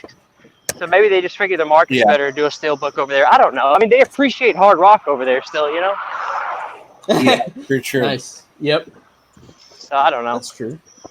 Yeah. But yeah, I didn't mean to be rude earlier. I just I don't want to know anything about Three from Hell because I want to go. I didn't even watch the trailer. Oh, really? Really? I'm a Rob Zombie fan. I love Devil's Rejects. I love House of a Thousand. Some of my favorites. And I want to go in and just be surprised. Yeah, dude. That's a good way to word. And you got less than 24 hours. We got about 24 hours to go, right? That's it. I don't know if Corey knows what I got going on tomorrow. What'd you got tomorrow? So I work till 7 p.m. every day. Yeah. So Devil's Rejects is showing at 7 p.m. at the theater yesterday, today, and tomorrow. So I'm bummed out. I'm like, well, damn, I can't go see the movie. And I'll review the movie when I see it, but I could care less about getting a review up to try to get views. I just want to see I want to experience it in the theater. You know what I mean? Sometimes you just got to experience the movie in the theater. Yeah. Right. So I was bummed out. I was like, well, crap, I'm not going to miss. And then the closest theater to me is 30 minutes away playing it. And long story short, there's no IQ test to work at the theater 30 minutes from me, so I have to go drive an hour because they're the only ones that could confirm to me that they're doing the double feature tomorrow. So here's my saving grace. So tomorrow is the double feature with Devil's Rejects and 3 from Hell. So the Devil's Rejects is going to start at 7, and I can miss half of that. I've already got my ticket. I got confirmation that the Devil's Rejects starts at 7, so I'm just going to miss about half of it, maybe a little bit less because of the previews, and I'll just slide right in midway in Devil's Rejects, have a seat, get comfy, take a pee break, and I'll be able to watch 3 from Hell tomorrow. Yeah. My closest is 2 hours away for 3 from Hell. It really sucks. Yeah, I want to say something about that too, because I'm seeing comments online about, oh, zombies movies suck. Nobody wants to bring them to theaters. Nobody wants it. That's not true at all. People need to understand Zombie gets offers a lot to do these big movies for big studios. Yep. He doesn't do that. He crowdfunded 31 because he wanted to make the movie completely in his vision. Not by he wanted to make the movie without any restraints. Yep. You know, he admitted that the Weinsteins, although they were very smart guys, it was a pain in the butt. Every day it was calls, we got to change this, we got to change that, we got to change, and he didn't want to do that. Yep, exactly. So he makes his movies the way he wants to. It's okay for Adam Green to do this, right? Adam Green gets praised when he makes his movies the way he wants to, and they don't go to theater. But when Rob Zombie does it, and it's small theater releases, oh, it's because nobody wants to buy his movies, nobody wants to see the shit. It's this double standard because of his Halloween movies that all the Halloween purists just dog the poor guy, and it's not fair. I forgot to tell you, Christian, you would have been glad to hear this, bro. When I was at FYE picking up those records, the girl at the checkout was like marking out over the record. She's like, I didn't even know we had these. It's cool. And we were talking about Rob Zombie, and she was like, you know, I know a lot of people give him crap, but I really like his Halloween movies. I was like, so do I. But, nice. You know, here's the thing.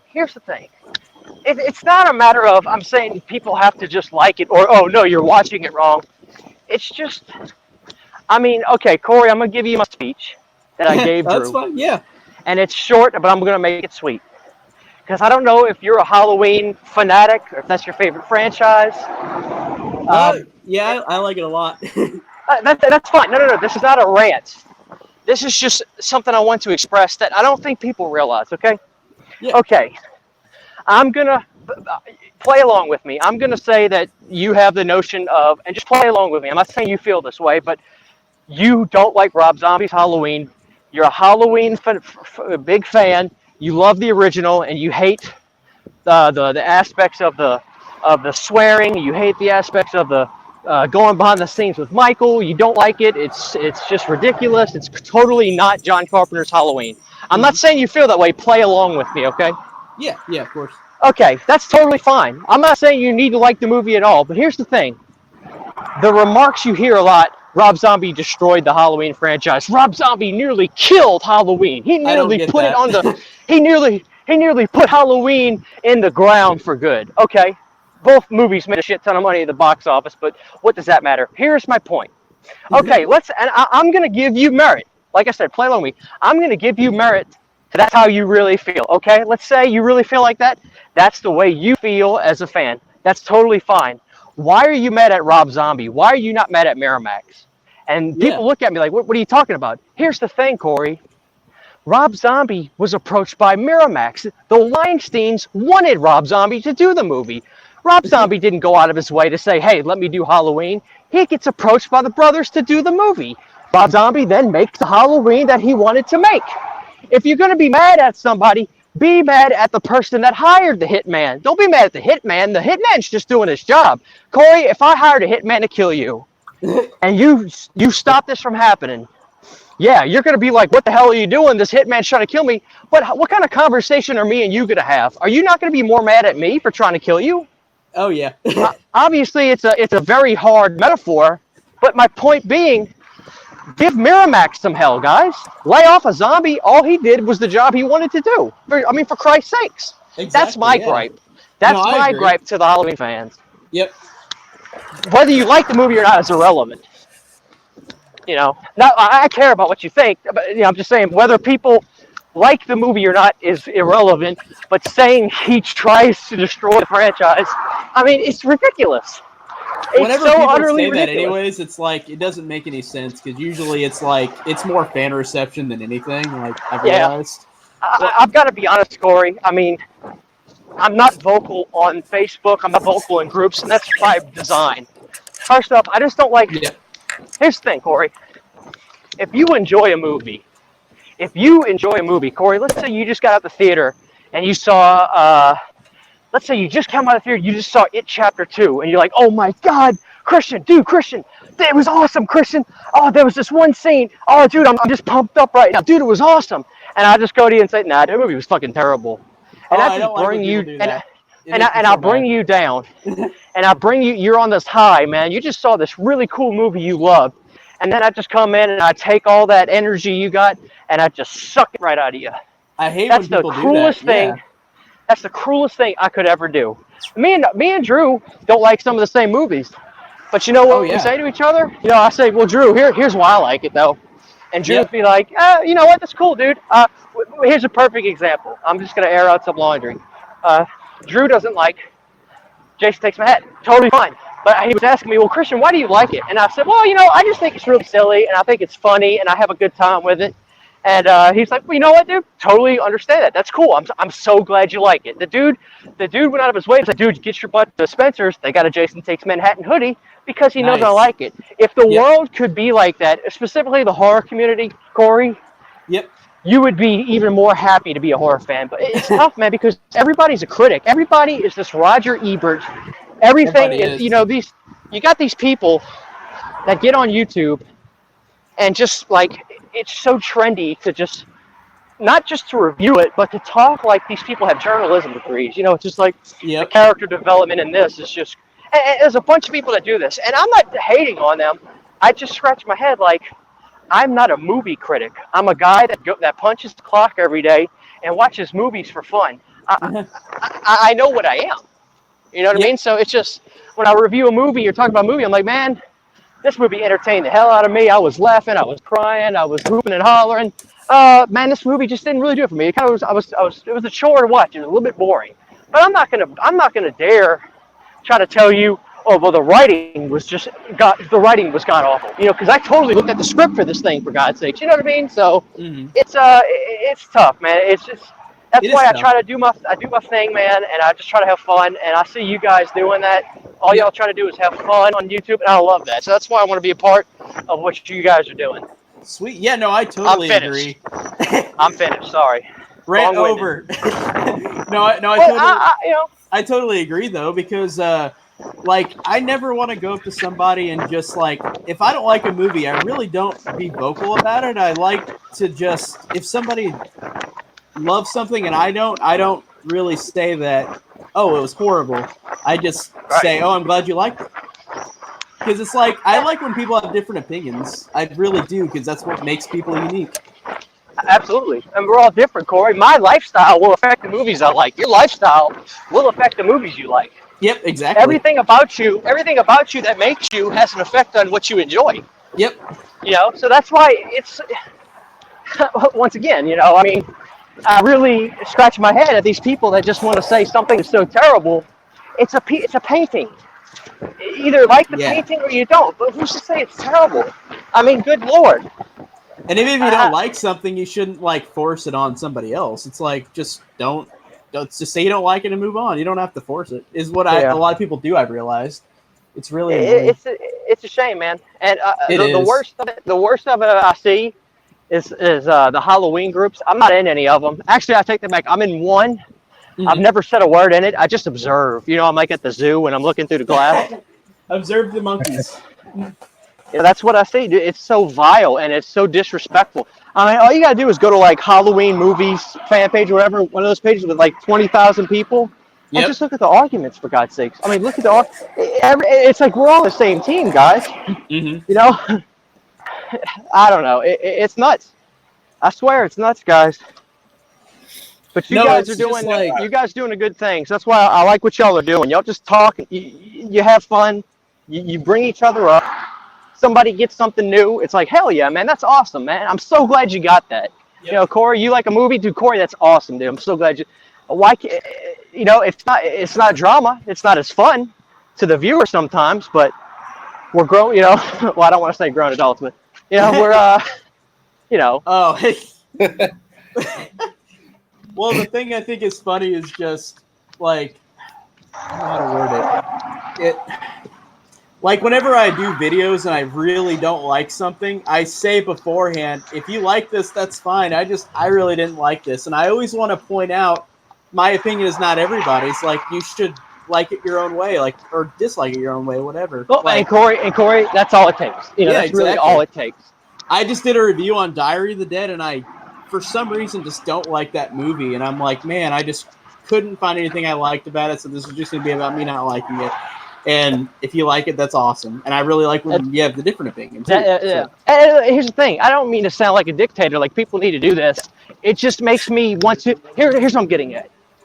You know, there's nothing wrong with people saying this. I don't like this movie. It's bad. Yada yada. That's cool, but it makes me feel very closed. It makes me feel guarded to them. You know, it's like, well, damn it. What if I like this movie? Now I feel like I'm your enemy in a sense. I don't know. So when you're open minded about things, it's just like, okay, well, dude, this Corey dude's cool. It's like he's not judging me because if he's smart enough to say, well, you know what, maybe some people that like this movie will watch it. Let me just say what I had problems with. That's what, you know, that's what I love. Yep, exactly. Makes me come back and watch more. And that's why I like you guys so much, just because, like, sometimes we have drastically different opinions, but we don't, like, rage out against each other. It's like, for example, with me and Drew doesn't like Star Wars: The Last Jedi at all. I love that movie, but we don't ever, like, point out, like, why, like anger each other over it, you know? Whenever we talk about it, we always end up laughing together every time. Yep, exactly. Here's my question on that. Drew. Did you find the movie a little bit too millennial, and not in terms of Star Wars millennial, but like in terms of, like, you know, the dust in the shoulder off and things like that? And did that bother you, and the fact that Luke basically just was like, screw the planet, I don't give a damn. Like, was that some of the things that... I just didn't like the portrayal of Luke. Like, long story Well, neither did he, didn't he? No, he didn't. But long story short, there's not a lot in that movie that I enjoy, but I could forgive a lot of it if it wasn't for the direction they took Luke's character. And here's my... Yeah. But you know what bothered me today, Christian? I don't want to make a long thing. No, go ahead. I'm interested in this. So, this was in Killer Flicks, of course. Of course. Somebody brought it up. And but a horror page? These guys were having this jerk-off each other contest where they were, like, going, like, you know, yeah, I don't know why people have such a problem with it. It's not like he didn't do things of this ilk in the original trilogy. And every time someone says that, where they're like, he used to, like, get angry and react and blah, blah, I'm like, yeah. And then in Return of the Jedi, he became a Jedi Knight. Did you forget about that whole movie? And then, like, they even went out of their way to say people are just mad because he's not Jesus Christ like he was in the extended universe. And I'm like, yeah, dude, a lot of people like the extended universe for probably the last 20, 30 years. So is it so wrong that people liked that? Like, what's wrong with that? It's definitely a black sheep, I'll tell you that. Here's the thing. I'm a very casual Star Wars fan, meaning I can't tell you names of people. I can tell you, you know, Chewbacca. I can tell you, I can tell you all that stuff. I've seen every Star Wars movie because it's like, oh, you got to see it, for God's sake. You know what I mean? Like, you got to see them. Like, you can't, they spend so much time. I feel like I'm an inconvenience. I feel like such an inconvenience. Like, it's almost like when they make a Star Wars movie, Drew, it's like your mama making this big feast and you already kind of ate, but you're like, oh, well, I got to eat it. So whenever they make one and spend $50,000 million, I'm like, I guess I'll go see it, you know? Yep. But I'm very casual. I'm a very casual fan just because it's not my cup of tea. Besides horror, I like a lot of reality-based types of movies. It's just my style. The most enjoyable movie for me out of every Star Wars movie, and like I said, I've seen them all, was The first new one that came out. That one came out 2015. Force Awakens. That was the most enjoyable Star Wars movie to me because it had such a sense. To me, I felt such a sense of humanity, and just like they acted like kind of like we do today, but still fit into that fantasy world. So the whole movie, I was with the black guy. I was like, I'm with this guy. I'm rolling with him. You know. It had such a sense that. of wonder to it, I thought. You know. But don't get me wrong. I think the best one ever in terms of storytelling, and not to sound jaded, but honestly, let me say it like this, because I don't like saying it. The best story, the one that I love the most, is the darkest damn one, Empire Strikes Back. I fucking love that one. Yeah, that's my favorite. And sure. I just love the darkness of it. You know, I think it's such a foreboding film, and it's, you know, but you know what, dude? Like, A New Hope is good too. I mean, that's such a good introduction, even though I guess technically it's not anymore. But I mean, for God's sakes, that's it. I mean, they're all good. Yeah. I don't know if there's a horrible Star Wars movie. I mean, I think that The Last Jedi in 20 years will become like The Freddy's Revenge, and it'll start to gain more fans. I could see technically that, definitely is. I well, remember scratching my head. Well, the funny thing is, Empire got really bad. People didn't like Empire whenever that came out, and it took a long time for people to really think about how great it was, I guess. You know, yeah, absolutely. And I think because it is so dark, you know, people didn't like that kind of stuff. You know, here's my issue. Here's my issue with, and I don't want to say issue. Here's where I really scratched my head with The Last Jedi. If Luke was able to simulate himself, if he was so easily able to simulate himself, then the previous movie is null and void.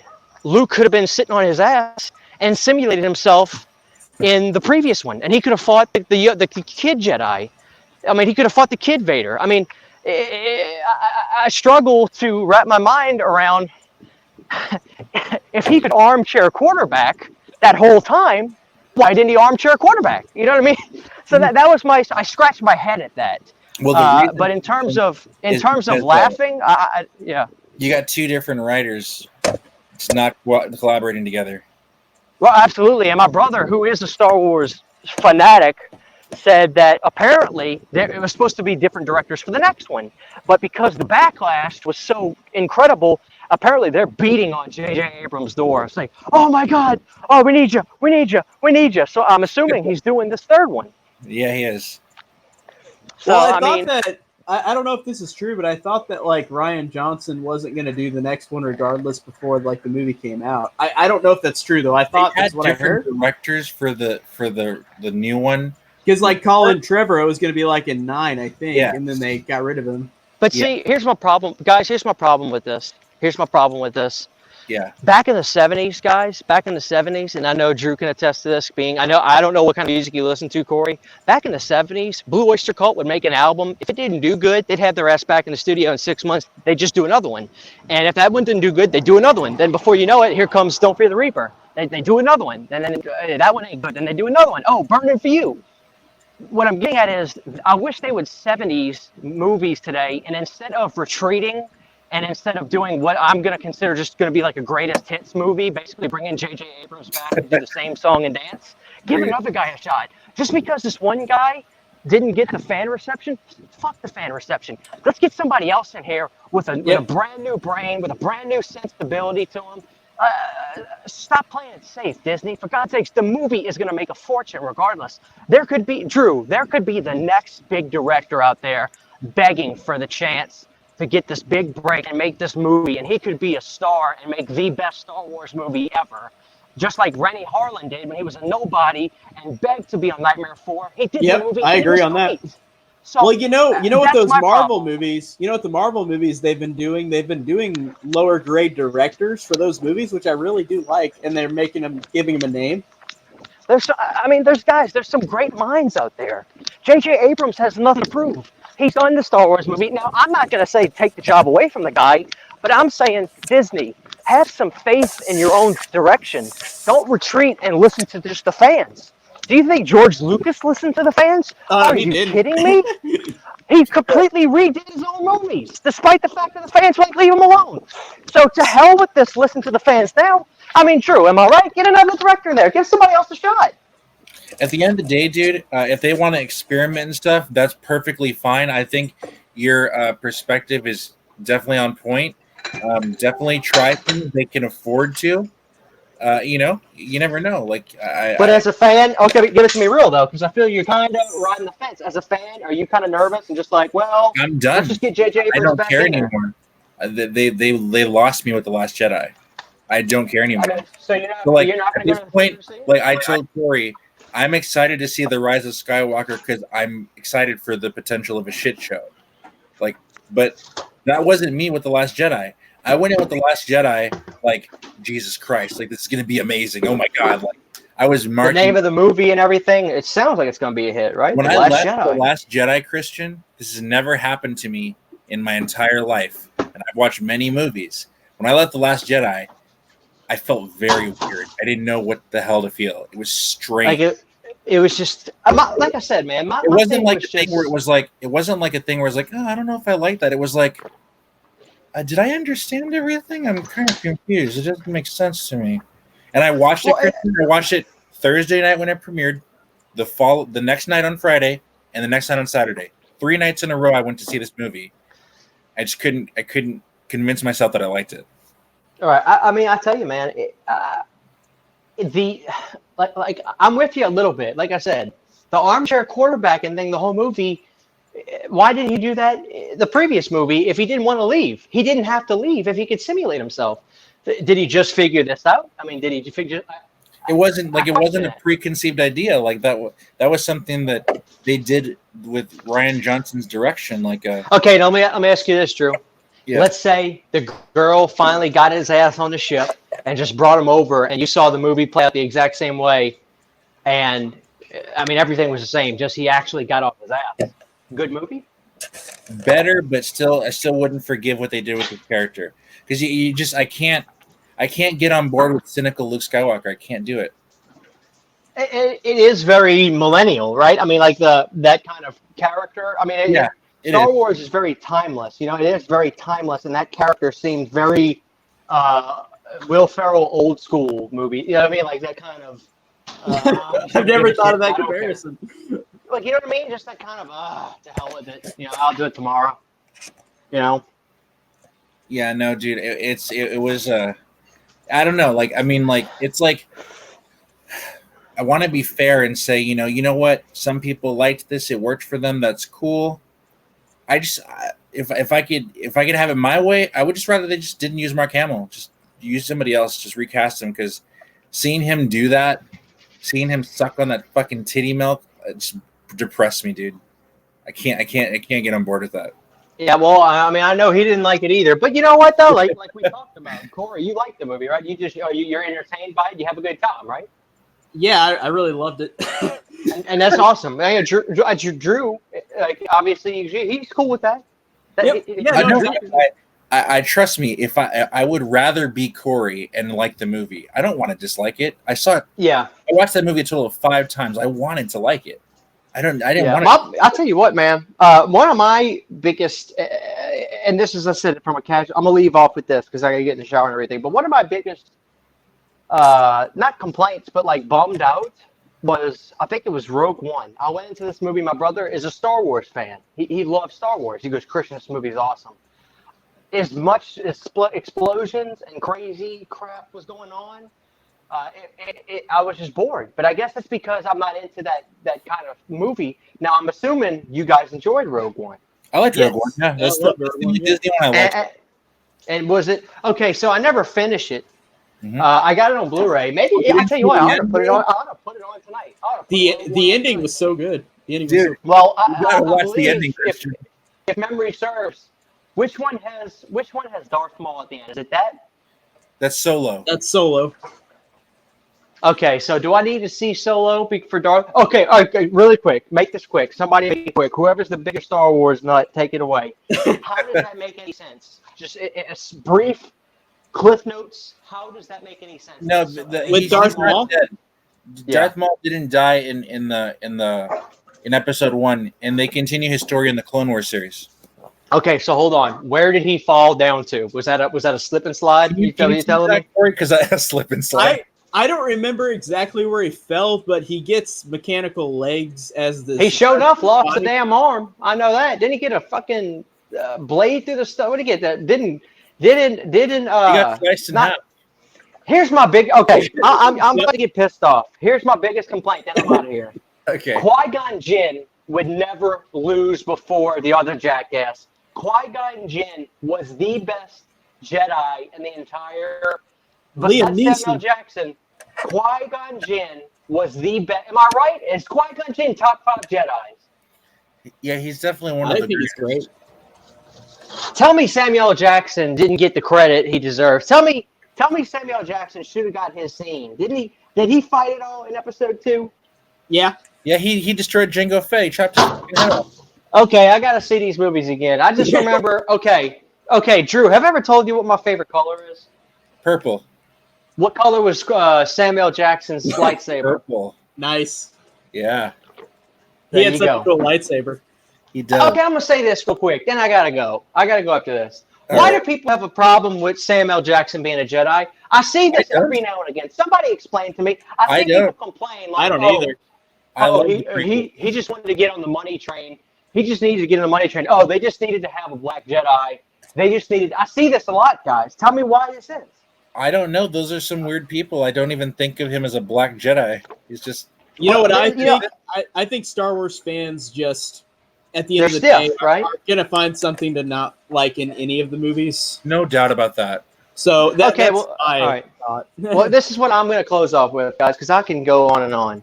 All right, Drew, because you know you're going to see Star Wars. Tell me your perfect storyline. How did they redeem themselves? How did they fix, in your opinion, how did they fix what happened? Was The Last Jedi a bad dream? Are they going to ignore it? Are they gonna start from scratch, so to speak? Are they gonna dream warriors? What are they gonna do in The Last Jedi? They can't fix it. No, that's a cop out. You gotta try. I know they can't. Because you're a Star Wars fan. You're a Star Wars fan, and even though you're upset, you know that there's always a chance. There's always, am I right, Corey? There's always a chance. There's always a chance. This movie could come out, Drew, and you'll say, let's just go give it. You know what? My mom made all this food. I may as well go see it. They spent all this money. Let's just go see it. That's Drew, a good way of putting it. Come on, Drew. Drew, get a little optimistic. Give me your perfect story. If you're directing this movie, if you're in the boardroom, where do you take this movie? I don't know, man. I don't know how they can fix that. I mean, like, making it like, oh, it was all a dream. That's like, okay, cool, but like that's not a good way to go with the story. Like, well, I got it. I've got the answer. It's fans either. I've got the answer for you. What's the answer? And I think you'll agree with me. And it's very unfortunate, but if the last movie really upset you that much, I think I know what they got to do. Drew, they got to kill Luke. We got to get somebody else to take the reins. What? They got to kill Luke. I can't hear you. What'd you say? They gotta kill Luke Skywalker. They gotta kill him. He killed himself. Because did he kill himself? Yeah. It's been a while since I've seen it, I guess. He died for me all the energy. Well, see, that's the thing. What are you worried about? There's nobody that can armchair quarterback now. So the movie's gonna be fun. Yeah, no, they can't fix it because they ruined it. They ruined his character, in my opinion. They can't redeem that. He's dead now. It can't be like he can come out in the next movie. He'd be like, "Oh, by the way, they ruined it." Just kidding. But okay, let's ask you about. Okay, what about the new girl, the Ren? Is that her name? I don't like Rey. I never have. What's wrong with Rey? I don't like her. Okay, how about this? How about my brother? My brother. Do you think he could step up and be a Jedi?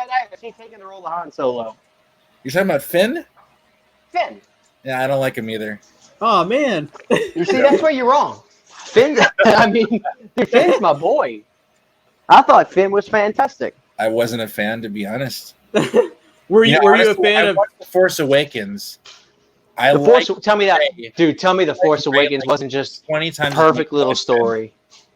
You know what I liked about this is what I like about that movie, guys. And I'm gonna equate it to The Hobbit, the first Hobbit. I love I think about The Hobbit, when I think about Star Wars. Excuse me, I got a burp.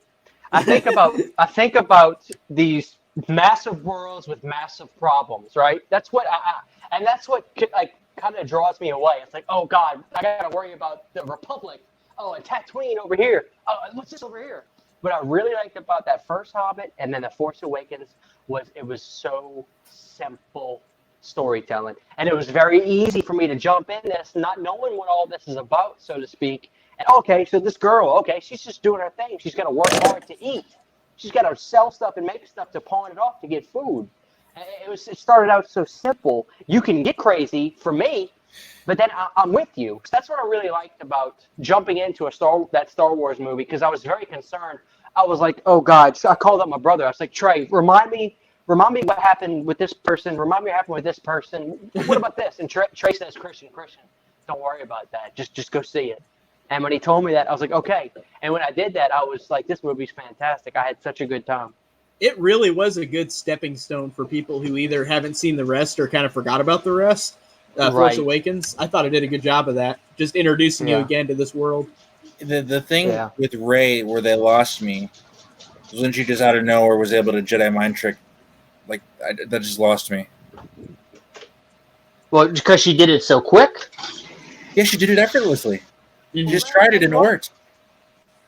Well, cut the girl some slack, bro. Girl, hey, you ever heard of trial by fire, Drew? Drew, have you ever heard of trial by fire? The girl needed to figure it out on the whim. She figured it out on the whim. But I understand. You wanted to see her on that mossy planet training like Luke did, right? You wanted to see the evolution of her. I wanted to see her grow organically. You wanted to see her grow. Okay. See, that's fine. That makes total sense to me.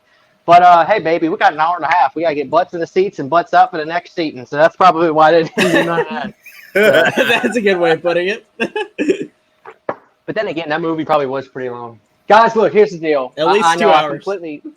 I talk way too much. I got to get going. I'm not saying you guys call it quits. Y'all keep it going. We got a guy named Nassar Rabadai. Is that Rabadai? Nasser Rabadai. Is that Fred Nasser? Rabadi? Is that how you say it? Rabadai. Nasser Rabadai, you take over. Christian Henahor is out. You guys get the first exclusive Nightmare on Elm Street Laserdisc collection up tomorrow. I'm going to try to do a funny intro tonight. You guys have a good night. I love y'all. Y'all be good. See you later. I'll talk to you then. All right, guys. All right, man. All right. Good stuff, Corey. That was good. That was really funny. I really liked. What did he say? But it's only this amount of time, so we got to get butts in the seats. I thought that was pretty awesome. Yeah, dude. It's a good way to put it. So I don't want to keep the Star Wars train rolling, but I wanted to ask. So you're nothing at all you're excited for in the next one, like at all? I just was curious. No, not really, dude. I mean, it's just like there are things that I could walk away liking. I'm pretty sure there's things, but nothing gives me confidence about it right now. Just from what I know, which could all be like not the way it ends up being. Yeah. But I mean, I'm gonna go. I mean, I don't know. I'm interested in your opinion the most. If you'll like, what you'll think of it. You know what it is though. Like, the only thing that I could see that could be appealing to me is if I get some sort of interesting revelation about Rey's origins. I don't like the idea of what they went with in The Last Jedi. I hope that was a lie. Excuse me. So if they have something interesting with that, I'm interested in that. I'm really interested to see what her origin will be, if it was just that or if it's something else, because they've really, no matter which movie it is, they both said each time like it's something different. Like, oh, she's something special, and oh, she's not. So I'm really interested to see what'll be the case. The other thing too that I'm not like stoked on is I don't like the idea of Kylo Ren being redeemed. I mean, I know like he's been conflicted the whole time, so I get it. It's not like it doesn't make sense. It's just like, I get what you mean from like doing it again, like doing it another time. Yeah, let me put it like this, Corey. Like, I loved Anakin in the prequels. I loved him. Me too, dude. But I knew he was going to just fuck everything up in the end. And I was accepting that, even though I hated to see him do it. Like, I knew it was going to happen, and it worked. It worked so well. I would rather see that happen to Kylo Ren because, I mean, it's not like he just, like, I kind of like got into it with some dudes and I was kind of being an asshole. It's like he's murdered a lot of people.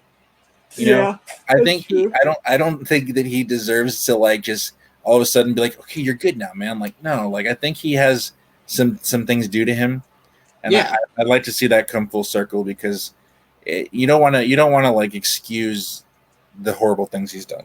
I agree on that. I really don't know how they're going to resolve this without making it not cookie cutter. I feel like True. I just feel like it's going to be, and maybe they might surprise me, but I feel like it's going to be like just kind of like I hope it's not going to be the same as like Return of the Jedi or something where like True. It ends that way. But I don't know. I really don't know because whatever you think of The Last Jedi, they did change things that were not expected.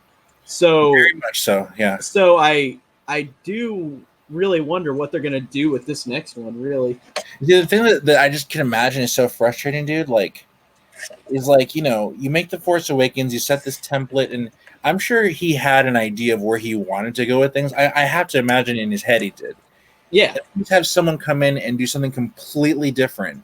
Mm-hmm. And now you come back and you're trying to continue your original story, but you have to take into consideration what he did. That's a weird thing to do, man. Like, just imagine if you're like, okay, here's a recipe for enchiladas, and you start putting everything together. Then I come in and just start putting all this shit in there, and then you have to come back and be like, okay, he put this in here, so it has to cook this much longer, and I have to make sure I do this so that everything he added works. Like, oh god, dude, it'd be a mess. I know they'll never tell us what the original intent was for J.J. Abrams if he did them all, but I wonder how, because Snoke's gone, Luke's gone, Leia's the only one left. I wonder if they would have changed that. We know that Han would get killed because that was his movie, but I wonder how they would have handled all the other characters. I'm curious, but I know we'll never know. We don't even know what the alternate ending to Halloween 2018 was.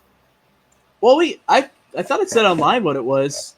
Didn't I tell you about in detail, man? Have they? I think they said it in detail that Lori and Michael like stabbed each other to death, and like they both kind of like it faded out, like they were both dying, and then like it ended. Why would test audiences think that's a bad ending? That sounds like a dope thing. I don't know. I'm gonna look it up.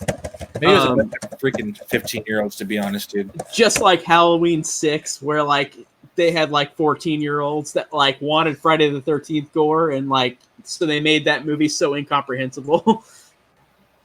Like just like it was just cut really weird. Yeah. Look up. I'm looking up the alternate ending now.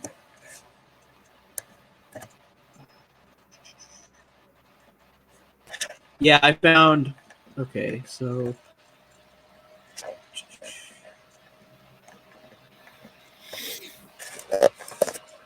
Okay, I'm going to describe this. It says, these pages reveal that Halloween 18 would have ended on a remarkably different note, with Lori facing off in a knife fight with Michael to protect her granddaughter Allison. Michael eventually gets the upper hand and stabs her in the chest, only for her daughter Karen emerging from the house with a crossbow. She shoots Michael in the back and stumbles away from three women as they are driven away in the back of a pickup truck, as in the final version. What? Oh, that's different than what I saw. The final page is a badly wounded Michael resting among Lori's shattered target practice mannequins and breathing deeply, with the script implying his death. Sorry. Okay, that's different than what I thought. I thought it said I like the idea of the bow and arrow. That's pretty dope.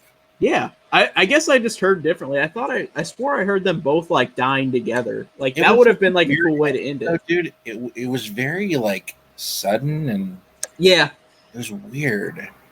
Like to me, it just felt like, oh, they just had to slap this together. I guess like it just didn't feel like a. Honestly, I really liked the climax. The only thing that bugged me was like, of course they show he's not in the basement anymore. Like they had to have that shot, and if they didn't have that shot, it wouldn't have bothered me as much. And I know that like, oh, either way he'll come back, but it's like showing him not there made me annoyed. Yeah, I understand that completely, dude. I mean, yeah, because I mean, like I knew going into it, dude. I was like, no, they're gonna end with like a non-definitive note. Like you can't for sure say anything. For sure. And H2O felt more complete. I love H2O, man. I don't know. I love it too. No, Yeah. I'm a giant fan. That's good to hear, man. It's hard to meet H2O fans these days. People hate on it, but I love that movie. It is like the best Halloween ending ever. Besides the original. It is the the original best is ending. beautiful, but it's like a great conclusion to the story overall. Yeah, if we're talking about endings, yeah, it's the first one and then H2O for me too, because definitively chopping his head off. Even though, Like, of that's course, like a good, like a crazy cool thing, man. Because it's like, when you watch horror movies, slasher movies, like how like when someone will like stab someone, then they'll start walking away. It's like, why don't you cut off his head? Like solidify it. You know what I mean? Like, so yeah, it's like brutal that she does that, and it's awesome. exactly, yeah. It's that ending to H2O is fantastic, and I wish that they. Well, I mean, I don't wish because I guess I really do love Halloween 2018. So I guess we had to get Resurrection, which was bad, and then we got the Rob Zombie movies. But I like that we are still going because I would have liked H2O to be complete and ended there. But I do like Halloween 2018 a lot, and I do like the Rob Zombie ones. So Yeah, I love the Rob Zombie ones for sure, man. so it's Maybe like one of those tonight. Actually, I think I'm gonna watch H1. nice. Rob H1 Zombie is awesome. Yeah, dude. I'm a big Ronnie fan, as you know. I love Ronnie. Yeah. He's hilarious, dude. It's good. Yeah, the Rob Zombie Halloween ones are I like them, but I think they're middle of the road in the franchise for me. I was actually talking to Christian yesterday, dude. I'll give you like a sparkle of my ranking right here because this is how it goes from number 1 is 78, number 2 is 81, number Nice. 3 is Halloween 3, number 4 is H2 from Rob Zombie, number 5 Oh H1 wow. from Rob Zombie. Oh, you know what? I completely skipped over that. No. It's 78, 81, H2O, Halloween 3, Rob Zombie's H2, Rob Zombie's H1. And then from there, it's like 4, 6, 5, Resurrection. I'm surprised you had 4 that low. I mean, or not low, but like more Honestly, middle. like, the thing about 4 is it's good, dude. Mm-hmm. It doesn't grab me like everybody else who seems to love it. Like It took me a long time to honestly have it grab me. Like I've watched it for years. To be honest, it's a little boring to me in places. Mm-hmm. I mean, don't get me wrong, dude. I love the Halloween franchise. I could watch all those movies, even Resurrection. I can get joy out of. Me too. I could still watch Resurrection as well. My ranking, I've got it up right now from Letterboxd, and it's 78, then 81, then 2018, then H2O, then 4, 3, 2, Rob Zombie 2, and then 6, Rob Zombie 1, and then 5, and then Resurrection. Gotcha. Yeah, 5's definitely one of the weakest. I think actually I could probably enjoy watching Resurrection more than 5, to be honest. There are some moments, yeah. 5, I think, has some really, like, that scene with the laundry chute, I think, is an awesome standout. Scene, yeah. It's a great scene, but, like, the whole movie is not, as entertaining. I like Tina, dude. I like Tina. I love Tina, actually. I think she's great.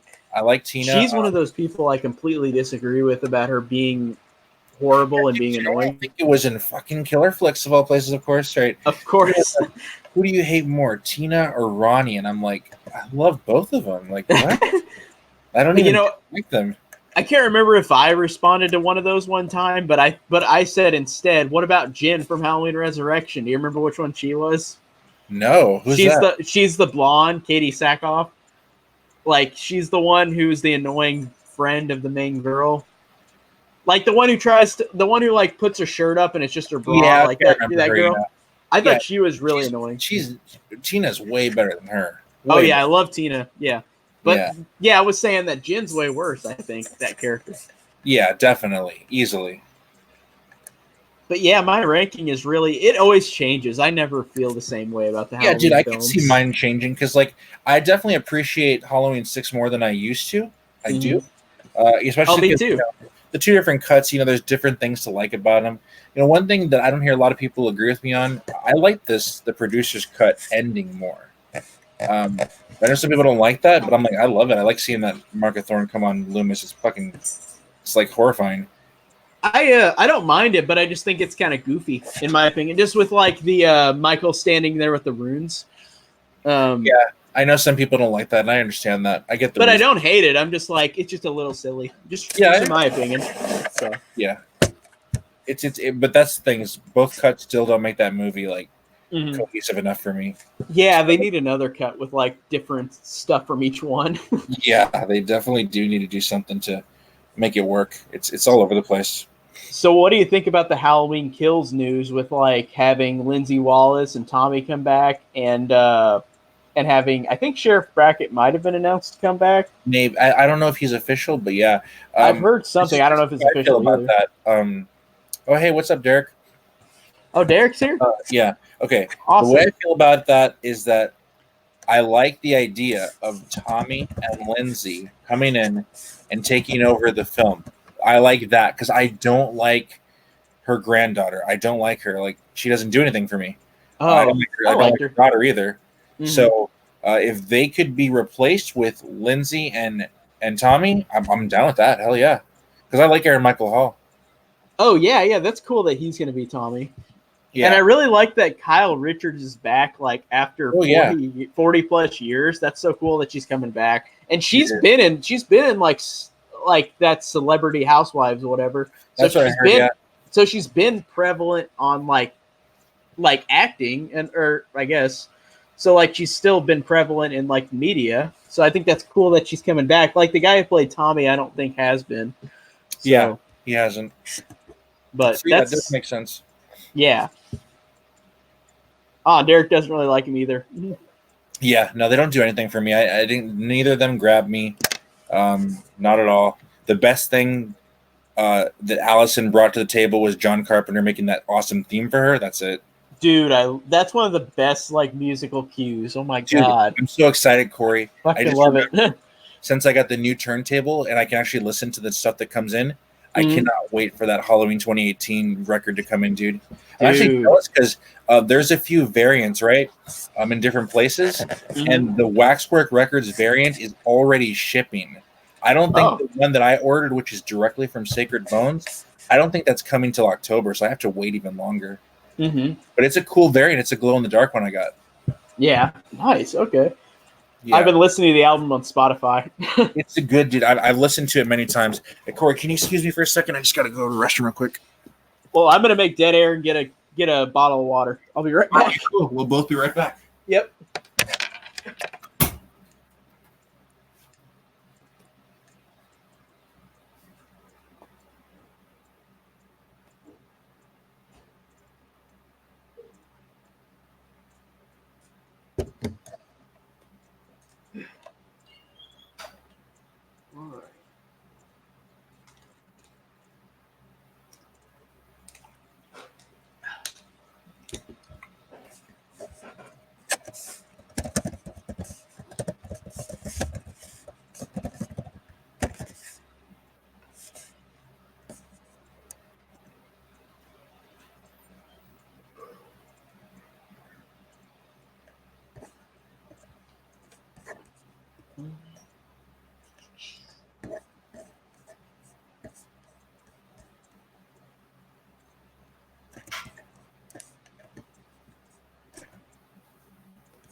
I'm here.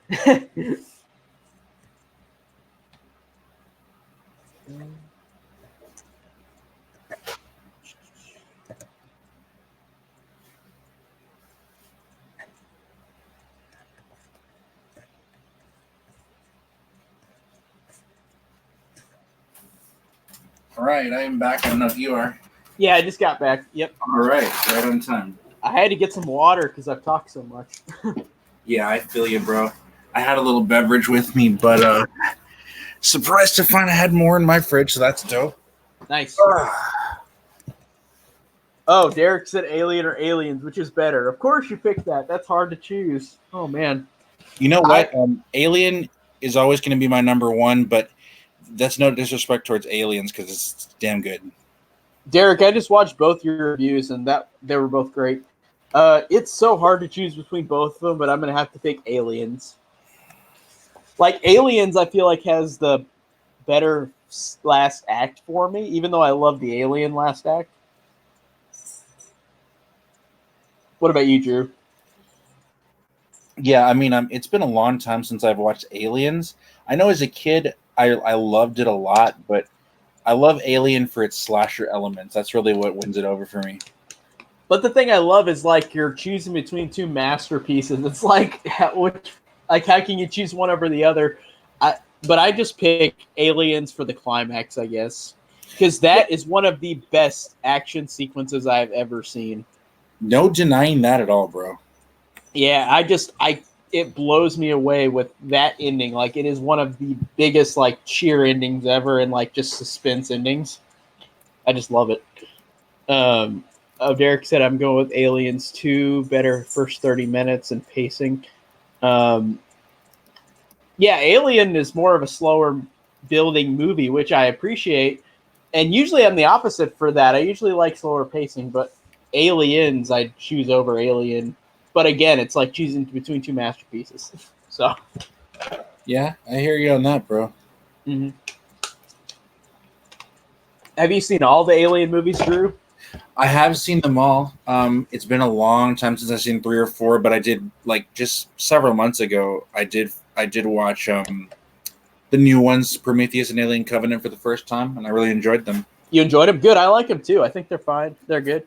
I went into them thinking like, yeah, everybody's got problems with these movies. I hope I like them, but I loved them. Actually, I liked Alien Covenant more. I really like both of them. I liked how Prometheus was really its own thing. I thought that was cool.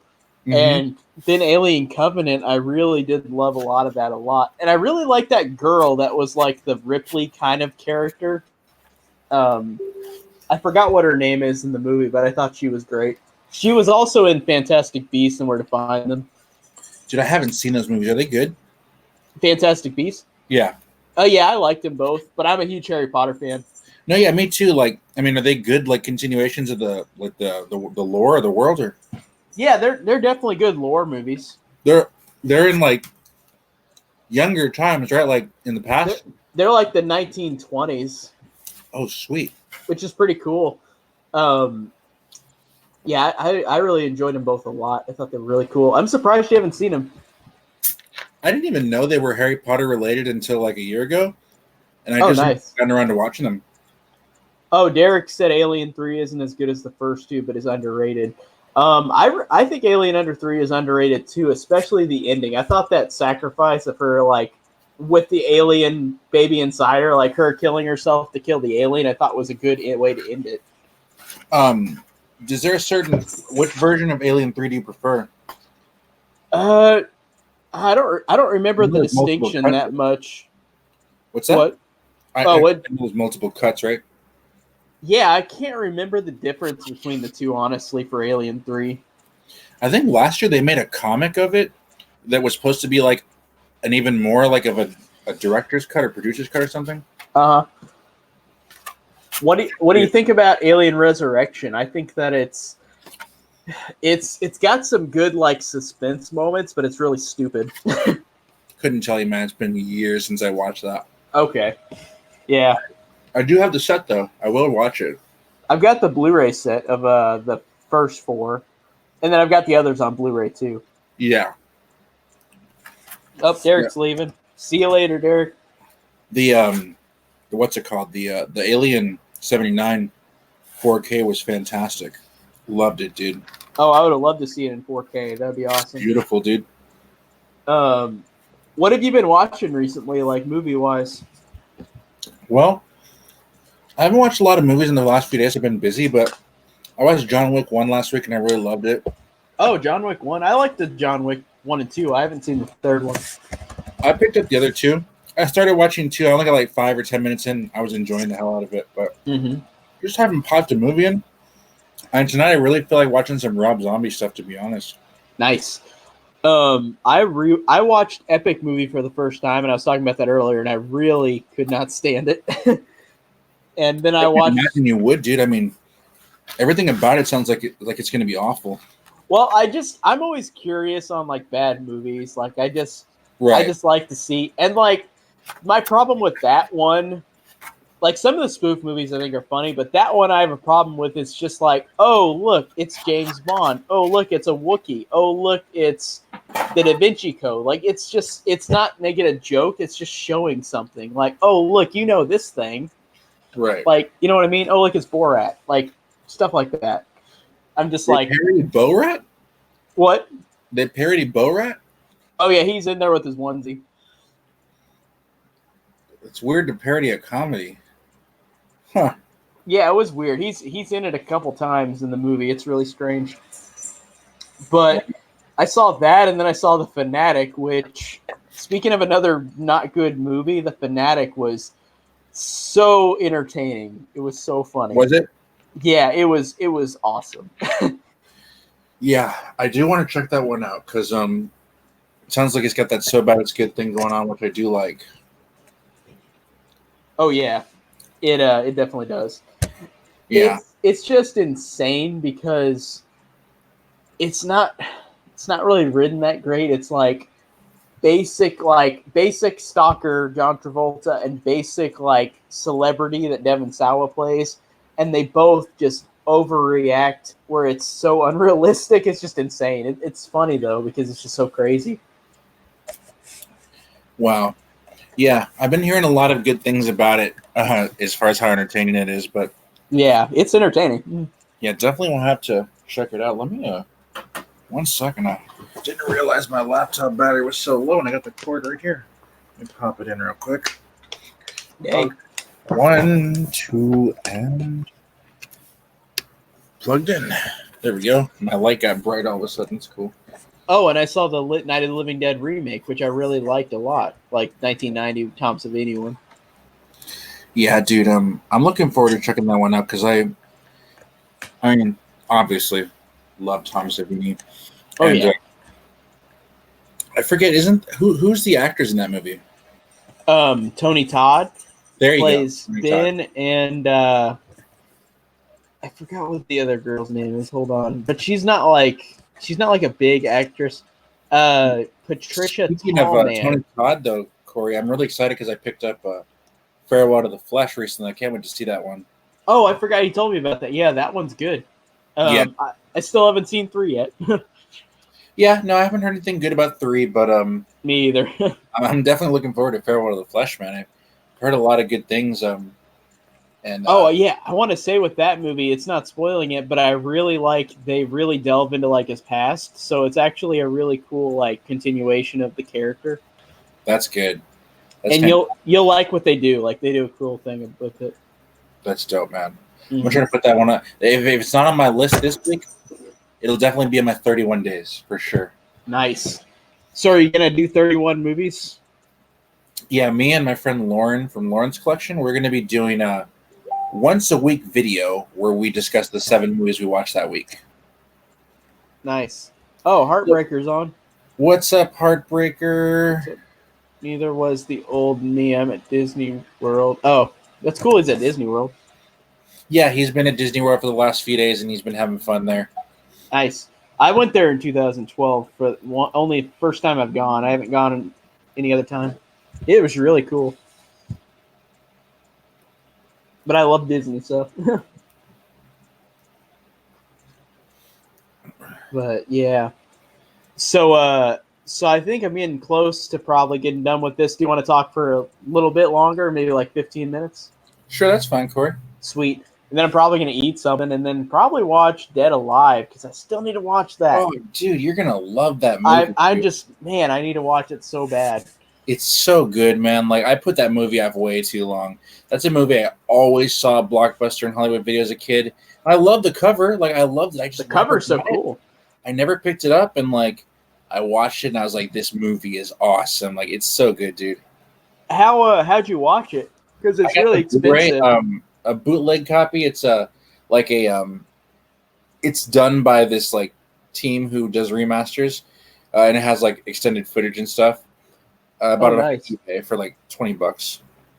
Well, I remember seeing it at a vintage stock for $30 for the DVD. The DVD, $30. Uh-huh. Yeah, it's a rare one, dude. But Yep. Peter Jackson is remastering it, so hopefully it comes out in a reasonable way in the future. And a remastered version would be most welcome. It's such a fantastic movie, dude. Yeah, I really need to see Peter Jackson's horror movies. I've seen The Frighteners. That's the only one I've seen. I have That's The horror. Frighteners, It's like horror comedy kind of though. Yeah, I haven't watched it, but I want to see like Bad Taste. That I want to see that one a lot. And I haven't seen that one either. Bad Taste. Yeah. But I love how Peter Jackson went from horror roots to like fantasy. I think that's funny. It is really cool, man. He's a fantastic director, man, and he is. Like I like seeing his little horror elements in Lord of the Rings, which those are some of my favorite movies of all time. Like, good, man. Like I really wish, I really wish there was a way for him to have implemented himself into the Nightmare on Elm Street franchise. Like he did treatments and stuff. Freddy's Dead, I think. Great ideas he had too. I really love the Lord of the Rings movies. I didn't hear until now that you're that big of a fan of them. I didn't realize. Yeah, look, hold on 1 second. I'll show you. Nice. Where are we at? Here we go. Oh, you got the ring. Awesome. That's so cool. Yeah, dude, I love those movies with all my heart. I always treat them as a single movie, a 12-hour movie. So it's like my number 2 of all time. Oh, hey, Mr. Rabati is back. Do you remember how Christian said his name? Because I was trying to tell him. Nasser Rabidi? There you go, Nasser Rabidi. That's what he said. I think he Nasser said Rabidi. Yeah. Yeah. Funny. I was just like, oh. Yeah. God. Yeah, dude. But Del Live, you're gonna have such a great time with it, man. Can't wait to hear your thoughts on it too. Hell yeah, I'm so excited. I'm just ashamed that I haven't seen it yet, but we'll rectify that. Plenty of movies we haven't all seen. I mean, I haven't seen a lot of stuff that people like. Just, I mean, like you told me today about how you were rewatching Dolls. I still haven't seen it, bro. I mean, I've seen that movie in video stores all my life. I have. Rewatched which one? Dolls. Oh, Dolls. Oh yeah. Dolls is awesome. I got it. I will watch it, but sweet. I haven't seen any of the Universal Monster movies, but I do have that Blu-ray Steelbook. I'll watch at some point. I was watching Bride of Frankenstein. It was good. I just didn't finish it, and I never got around to finishing it. But it was good. I loved it. The Universal Monster movies, I'm actually going to do the Dracula ones on my channel. I've already recorded 2 of them and just have them on private until they're scheduled. But yeah, actually, Corey, I'm excited.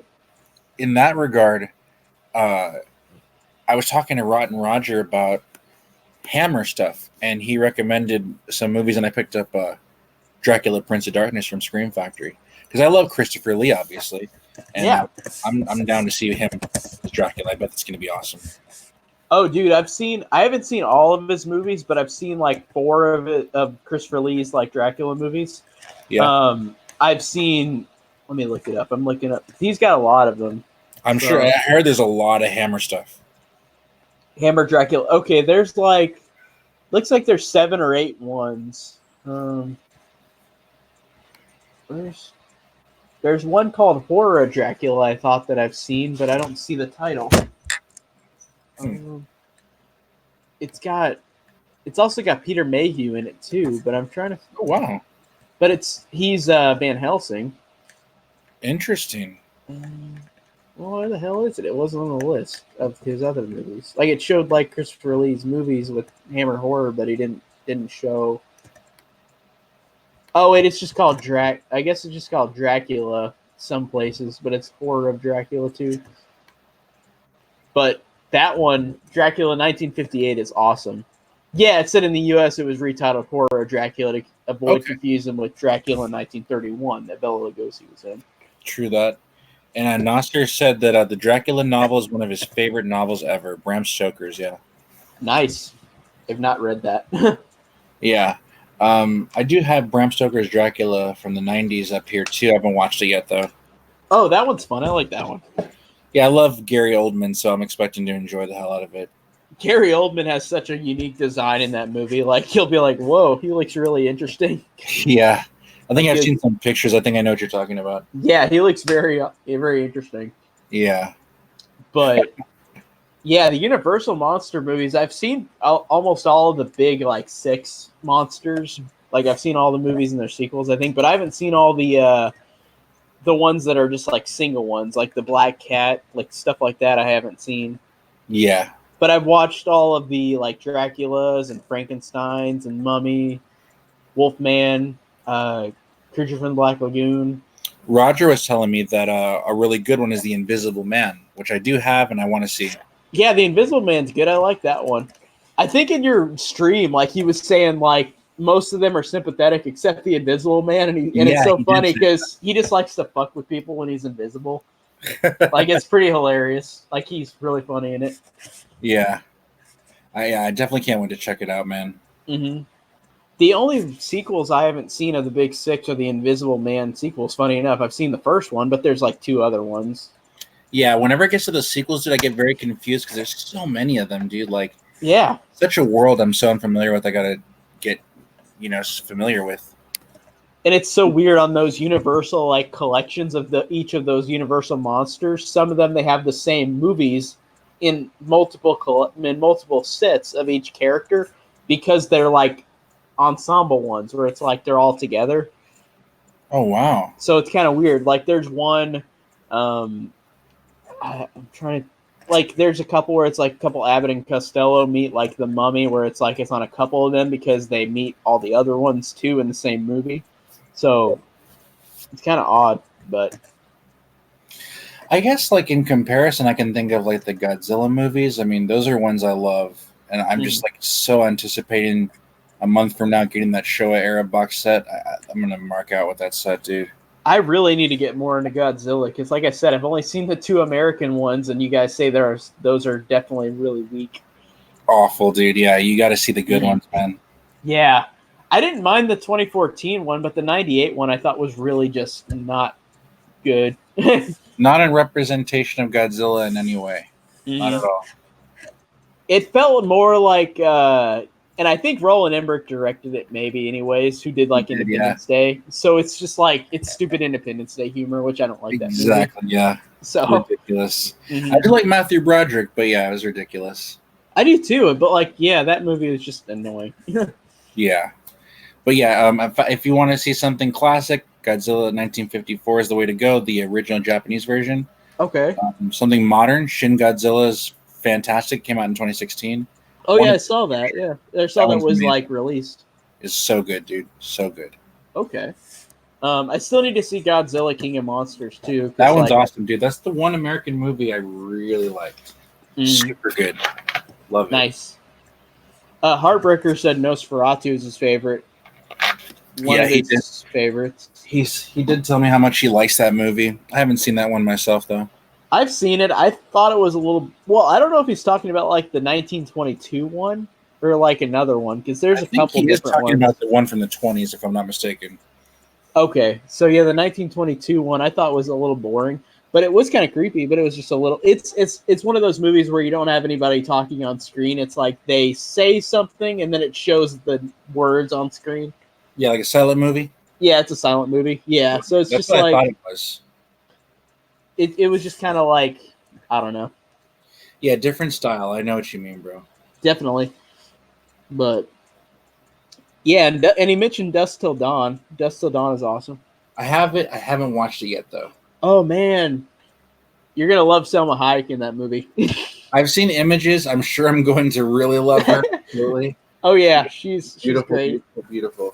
She is. And that's one of those movies that, definitely works for that. Yeah, she's awesome. Yeah, I like her anyway. She's just a funny person too. Yeah, she's cool. I like her roles in movies. I liked her in Dogma. Oh yeah, Dogma. I haven't seen Dogma in a long time. I forgot about what even. I kind of forgot what even happens. I think I remember what. Like, wasn't it like a singer who's like God? Like it was like a female singer. Alanis Morissette plays God. Yeah. Alanis Morissette. Yeah. That's awesome. Yeah, I love Alanis Morissette a lot, actually. She's cool. That's funny. I remember Alan Rickman, and he's like, I'm anatomically incorrect or something. That's right. Alan Rickman is in that movie. I love Alan Rickman. Wish he was still around. R.I.P. still, man. Yeah, for sure. He was great. Well, I knew him as Snape first, before like Die Hard and like Dogma and stuff. He was so freaking fantastic as Snape, dude. What a great casting choice. Oh man, his role in the final movie, like that, literally brought me to tears a little bit. I was just like, "Oh my god, he's so great, man." I love his so good. character arc. It's so good. Mm-hmm. He was incredible. But yeah, well, I think I might just call it quits here, just because I'm getting really hungry. I hear you, dude. That's cool with me, man. Mm-hmm. And I'll definitely watch Dead Alive after I eat. I'm not gonna watch it while I eat because I hear it's just like insane with the gore. No, don't do that, Corey. Don't do that. Don't do it. Don't do that. Eat first. Let your food sit a second. You don't want to throw up. Because the thing is I think Colton actually said this himself, and it's true. Mm-hmm. There will be at least one thing in that movie that will disgust you specifically. Like if I tell you, like, oh, this happens, you'll be like, oh, I don't mind that much. There'll be something in the movie that you will mind, that will disgust you. Okay. So, I mean, it's great, dude, but definitely don't eat with it. Don't do that. Nice. I was thinking not to, but I was like, I need to watch the movie though tonight too. Yeah. Munch out, then watch it. Sweet. But yeah, I'm gonna call it quits. It was really fun, like doing this stream, man. I really liked it. Me too. I'm glad my freaking internet stayed together, dude. Yeah, it never even, except for that one time, it just went away for like a second. That was random. But Christian, the same thing happened to Christian too, though. Yeah, it wasn't even my internet connection. It was something weird with my computer, so I'm glad my internet's stable again. Nice. But yeah, I'm gonna call it quits. So thanks for being on here, and I'll want to have you on again sometime soon again. For sure, man. I'm gonna have a stream sometime this week, and if you're free, I'll hit you up for sure. I won't this weekend. I work all nights, unfortunately. But I'll definitely hit you up soon, though. Sounds good to me, man. All right. Thanks, everybody in the chat. See y'all. See ya. Bye.